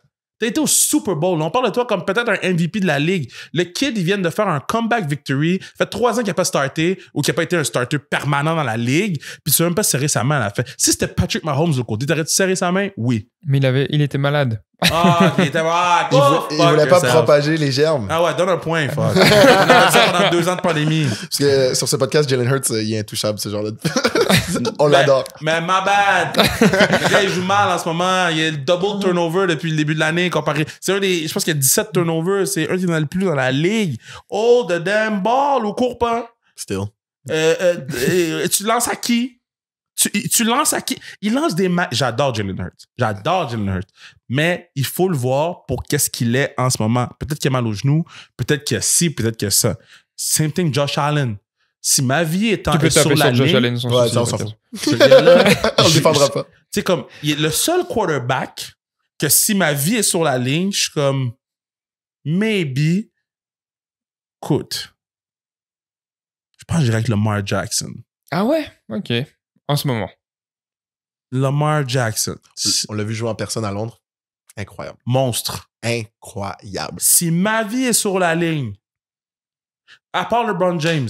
Non, mais mettons au basket. Mettons au basket, là, ça serait John Morant. OK. Ah J'ai ouais? besoin d'un dog. Ah ouais, t'es sûr que tu mettrais... on and off. T'es sûr que tu mettrais ta vie? J'ai besoin d'un dog. Alors que ta vie est sur la ligne, t'as besoin d'un dog. On enlève LeBron de l'équation parce que LeBron, il va te sauver. Mais c'est pas Kevin Durant qui va me sauver, là. C'est pas c'est lequel qui va se présenter. C'est pas Jason Tatum. C'est pas c'est lequel qui va se présenter. Ja, every game for real. Moi, je suis sûr que Ja Morant, il a 5 bonnes solutions devant lui. Il en crée une 6e qui est une mauvaise. Non, mais il parle une mauvaise décision. Il parle de, genre, il faut qu'il performe bien aujourd'hui pour sauver ma vie. Je comprends, mais j'ai plus confiance en cette personne. Moi, je me rappelle, j'étais allé me payer genre en plein hiver dernier, je m'étais allé me payer une première fois que j'allais voir un match NBA. Okay. C'était Brooklyn contre... je me rappelle plus. Mais anyway, c'était Brooklyn contre Memphis. Ja Morant est blessé, fait que je vois pas Ja Morant jouer. Mais je me dis, c'est pas grave, il y a Brooklyn. Puis dans le temps, il y a Kyrie, KD et Harden. Je me dis, Kyrie et Harden sont blessés. Ou en tout cas, tu sais... Puis Simmons est gone. Fait qu'avec juste KD, je me dis, c'est pas grave. Je vais voir Kevin Durant jouer. Yeah, about to cook. Un des best scorers in the generation. Genre, ça va être incroyable à regarder. Il y a eu une de ses pires performances. Break. Genre, il y a juste... Puis après, tu sais, comment c'est la NBA, ils le protègent. Fait qu'ils l'ont cite. Ouais. Moi, tu sais comment j'étais frustré d'avoir payé l'hôtel, payé le billet, le déplacement sur mon budget d'étudiant. Fait que je le comprends pourquoi il prendrait pas KD. Parce qu'il peut avoir une off day. Parce que ce gars-là se pointe à chaque... Comme Derrick Rose pointait à chaque game. Derrick Rose Bulls, vous savez pas, guys. Si c'était pas pour ses genoux, ce serait le GOAT. Si c'était pas pour ses genoux, il allait avoir le Allen Iverson statue. Ouais, exact. Mais peut-être pas le GOAT. Allen Iverson statue. Là. Il aurait surpassé Carmelo Anthony. Ouais, fret. Ça, je suis d'accord. Shit. Easy. Yo. Mais ça, c'est... Qu'est-ce qui met de la lumière dans ma journée? Yes, dans ma semaine? Je reviens du 24 heures tremblant. Nice. C'est quoi? Peux-tu l'expliquer? Dans le fond, c'est de la course, de la marche, du ski. Pendant 24 heures de temps, les gens se font des équipes, ramassent des sous et les sous s'en vont à plusieurs fondations venant en aide aux enfants malades. Et ça se passe au Mont-Tremblant, pas trop loin de Montréal, à peu près 1h30 de route. Puis, après 1h30 de Laval d'ici. Ouais. Puis, il y avait 5000 participants cette année. Il n'y a jamais eu autant de participants. Ils ont ramassé 6 millions et plus, le plus gros montant ramassé. Puis, de voir les gens pousser leur corps, pousser leur tête pour les kids. Wow, man. Puis cette année, je suis ambassadeur, fait que j'ai eu la chance de le vivre vraiment de l'intérieur à 100%. T'as-tu skié? T'es-tu malade? Là, ils m'ont dit, tu fais quoi? Ski, marche ou cours? J'ai dit, moi, je donne des high five. Ben, c'est vrai, man. Tu sais, c'est quelque chose qu'on a besoin aussi. Tu sais, Puis j'ai dit, toutes les bands que vous voulez, je vais les présenter, tous les trucs. Moi, je fais pas de sport. Mais non, me blesser. Là. Mais c'était beau de voir les gens, man. C'était beau de voir les gens. Puis la camaraderie aussi entre les équipes. Puis, tu sais, c'est des conversations qui sont tough entre les gens. Tu sais, c'est toi, tu es là pour qui? Pour telle personne. Moi, je suis là pour tel. C'est des grosses conversations. Puis c'est beau de les voir aller. Là. Puis c'est beau de voir les ambassadeurs. Puis c'est 24 heures tremblant. Ceux qui l'ont jamais fait, l'année prochaine, faites-le. Même si c'est juste de la marche, de la course. L'année prochaine, je vais marcher. Ouais. C'est quand que tu skis. Parce que moi, je vais dire, t'es pas capable de skier. Mais j'ai essayé. T'as vu? Je l'ai eu. Bien joué, on l'a eu. Faut dire ce que t'es pas capable de faire. J'ai essayé and I almost died. Oh non, ok, for real, ok, je pensais. C'est quoi? J'ai fait fuck that. On n'a qu'à faire une équipe. Moi, je peux skier. Moi, je skie. Okay, moi, je peux courir. On se fera une équipe l'année prochaine, 24 heures tremblant. Mais qu'est-ce qui est nice du 24 heures, c'est aussi le lifestyle après. Là. Ben oui, le after ski, comment non? Bro. Intéressant. Quelque chose, tu regardes de après les heures. Ouais, je pense que j'ai dormi dans la face. Ça va être 4 heures de temps, man. J'étais fucking lit. Oh, man, mais ouais, 24 heures tremblant, ceux qui écoutent, partez de France, venez ici, faites-le. si vous partez de France pour faire le 24 heures tremblant, I'ma hook you up avec l'hôtel. Oh! You heard it here first, écrivez-nous. Je vous jure que si vous partez de France pour faire le 24 heures, là, vous faites votre équipe, vous ramassez de l'argent, là, puis on va l'appeler Team France, là, ok? Oh. Je vous hook up les chambres d'hôtel à Tremblant. Ouf! You heard it here first. Ouais. Faut pas sous-estimer la communauté. Là. Je suis très sérieux. Gardez-moi au courant. Là, si vous êtes 50, ça n'arrivera pas. Okay? Les 5 premiers. Mais si vous faites une équipe entre 5 et 10, I'm a hook you up. Les Français sont game, hein. Fais attention, Kevin. Hey, damn right, man. Je serais vraiment heureux que ça arrive. Kev, avant que Léo nous lead dans le outro, moi, j'ai une question à te poser. C'est quand ta prochaine performance au bordel? Parce que moi, j'adore l'humour. Je vais te le texter. Cool, je vais le dire à personne. Je venais voir ça, je suis à Montréal juste pour les vacances d'hiver avant de retourner à Bishop. Fait que je suis vraiment down de venir te voir stand-upper. Moi aussi. Est-ce que je suis là? Je te tiens au courant. Okay. Parfait, sinon je ferai la route, mais je suis un grand fan de la discipline qu'est le stand-up. C'est quelque chose que j'admire, fait que je veux te voir. Mais en plus, il y a 2 bonnes places de stand-up à Laval. OK. Aux insulaires, c'est tout le temps plein. Je savais même pas qu'il y avait un truc à Laval. Man, tous les lundis, c'est plein. Puis il y a le Poutine Bar qui est tout le temps plein aussi. Okay. Je vais actually noter ça. Ouais. C'est 2 places que je vais peut-être aller aux insulaires dans les prochaines semaines ou la semaine prochaine. Parce que... ouais. Puis Poutine Bar, c'est quelle journée? Ça, je m'en rappelle plus. Je pense que c'est le mardi, Poutine Bar. C'est Jacob, il s'appelle Jacob, le gars qui l'organise. Je me rappelle plus c'est quand. Puis au bordel, c'est tous les jours, ça? C'est tous les jours, mais là, moi, j'ai fini au bordel jusqu'au mois de janvier. OK. Fait que je vais aller jusqu'à fin janvier, puis je vais aller me promener à Abreuvoir. Je veux juste roder mon nouveau numéro complet. Juste avoir du fun à le roder. Cool. Okay, ouais. Mais c'est sûr, je vous écrirai sur la page, probablement insulaire. C'est nice. Big thanks. Nice. Très cool. Moi aussi, j'ai une dernière petite question. Moi, j'ai grandi en regardant la lutte, le catch, qu'on appelle en France. J'adore ça. Vraiment, ça a bâti qui j'étais. Je me suis fait virer à 2 jours de mon école parce que j'ai fait un Santam-bomb dans les vestiaires de sport. J'ai volé les tights de ma mère que j'ai découpé en trous. Elle s'en souvient de ce jour pour faire Jeff Hardy, évidemment. Et j'ai sauté de genre des bancs dans les vestiaires sur un gars dans les vestiaires au moment où le prof est rentré. Aucune femme au lycée, toi. Non, franchement, ça allait. Mais... Il aime les gens qui aiment la lutte. Come on, non. En France, je pense, ça avait vraiment un gros impact. Les collants de sa mère. Tu faisais aucune femme. Non, si. C'est bon. C'est la première fois que j'entends celle-là. C'est qui ton catcheur, ton lutteur préféré? C'est une bonne question. The Rock a formé un peu qui j'étais, dans le sens que je voulais être aussi cool que The Rock, avoir son charisme. J'ai adoré Shawn Michaels, man. Damn, fucking artiste du ring. Ric Flair, till this day, on s'envoie des vidéos de Ric Flair dans le groupe. Shit, man. Ric Flair. John Cena, man. Normal. J'ai pas apprécié John Cena assez. Puis on dirait que maintenant que je commente la lutte, je suis comme, yo, il y en a qui sont poches, mais lui était bon, man. Il had one job, puis il le faisait bien. Puis ça, je dirais que c'est comme mes goats. Undertaker, beaucoup. OK. Undertaker, c'est qui? Moi, Jeff Hardy, j'ai adoré Jeff Hardy. Jeff Hardy a créé des problèmes chez les jeunes. La fois, il est monté sur le côté, là, qui devait monter seulement au 2e niveau, qui est monté au 3e niveau. C'est incroyable. J'ai beaucoup aimé Jeff Hardy, je pense. C'est celui qui m'a marqué. Randy Orton, parce que c'était le Némésis quand moi, j'ai grandi. Je trouvais impressionnant. Puis tout le monde a refait le RKO après ça. Tu penses quoi de Logan Paul à la lutte? Moi, je te dire, mon préféré, c'est Logan Paul. Logan Paul est la plus belle chose qui est arrivée à la WWE depuis Bad Bunny.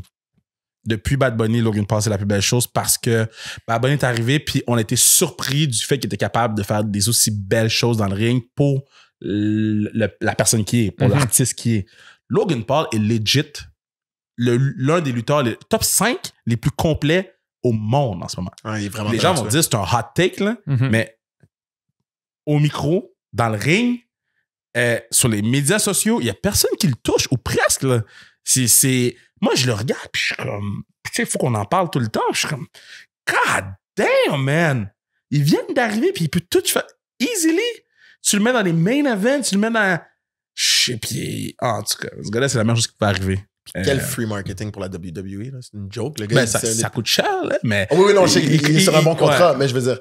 Normalement, tu build up, tu espères que tes WWE superstars deviennent des entités à part eux-mêmes. Là, le gars, c'est la plus grosse entité des réseaux sociaux au monde, genre, puis boum, il devient un WWE guy, puis il est bon. C'est une superstar.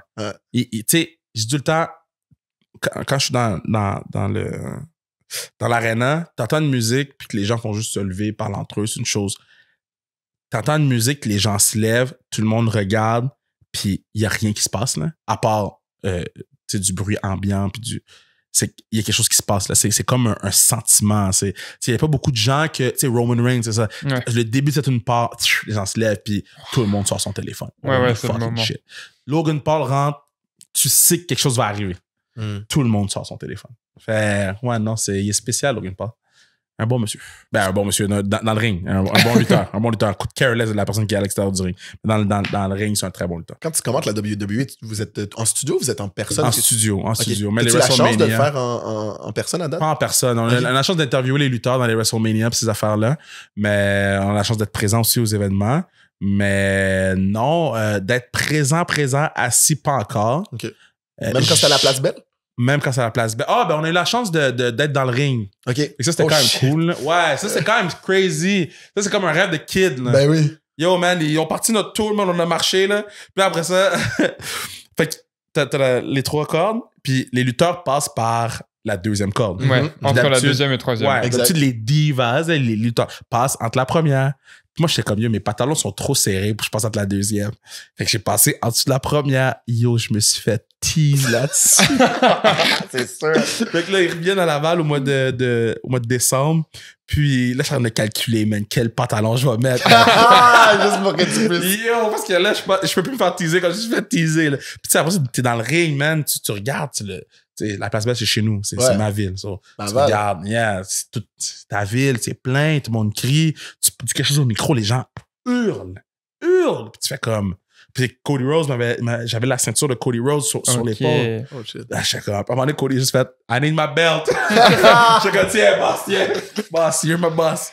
Mais ouais, puis tu sais, de retourner backstage, puis de voir, naturellement, Sami Zayn, Kevin Owens, mais il y avait Charlotte Flair, Seth Rollins, Becky Lynch.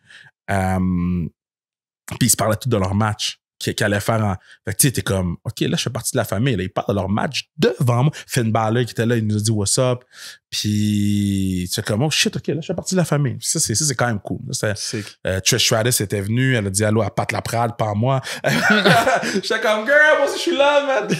Mais ouais, non, c'est spécial. C'est vraiment spécial. D'accord. Eh ben, merci beaucoup d'avoir partagé tout ça. Boys, mais moi, je vais être Patreon. Fait que tous ceux qui sont pas Patreon qui écoutent en ce moment, listen to me. OK. Qu'est-ce que tu fais, man? God damn! Les gars sont bons en entrevue. Donne-le 4 piastres. 4 piastres par mois. C'est un café de moins.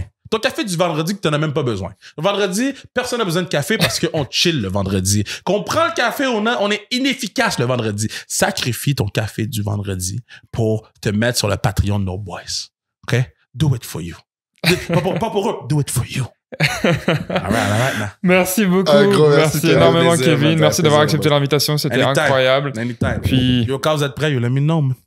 On te laissera savoir quand on sera prêt. Let me know. Et si vous aussi, vous êtes prêts, notamment à faire les 24 heures du Mont-Tremblant, Laissez-nous savoir. Invitation était je vous dis, là, on le fait. Parce que le plus loin qu'on a eu, c'est Colombie-Britannique. OK. Fait que si on est capable d'aller overseas pour le 24 heures tremblant, trust, il y a au moins 5 Français qui sont down. Ils sont bien sûr. Let's do this shit. Il faut ramasser de l'argent pour les enfants. Hein. C'est pas juste venir faire du ski. Là. Non.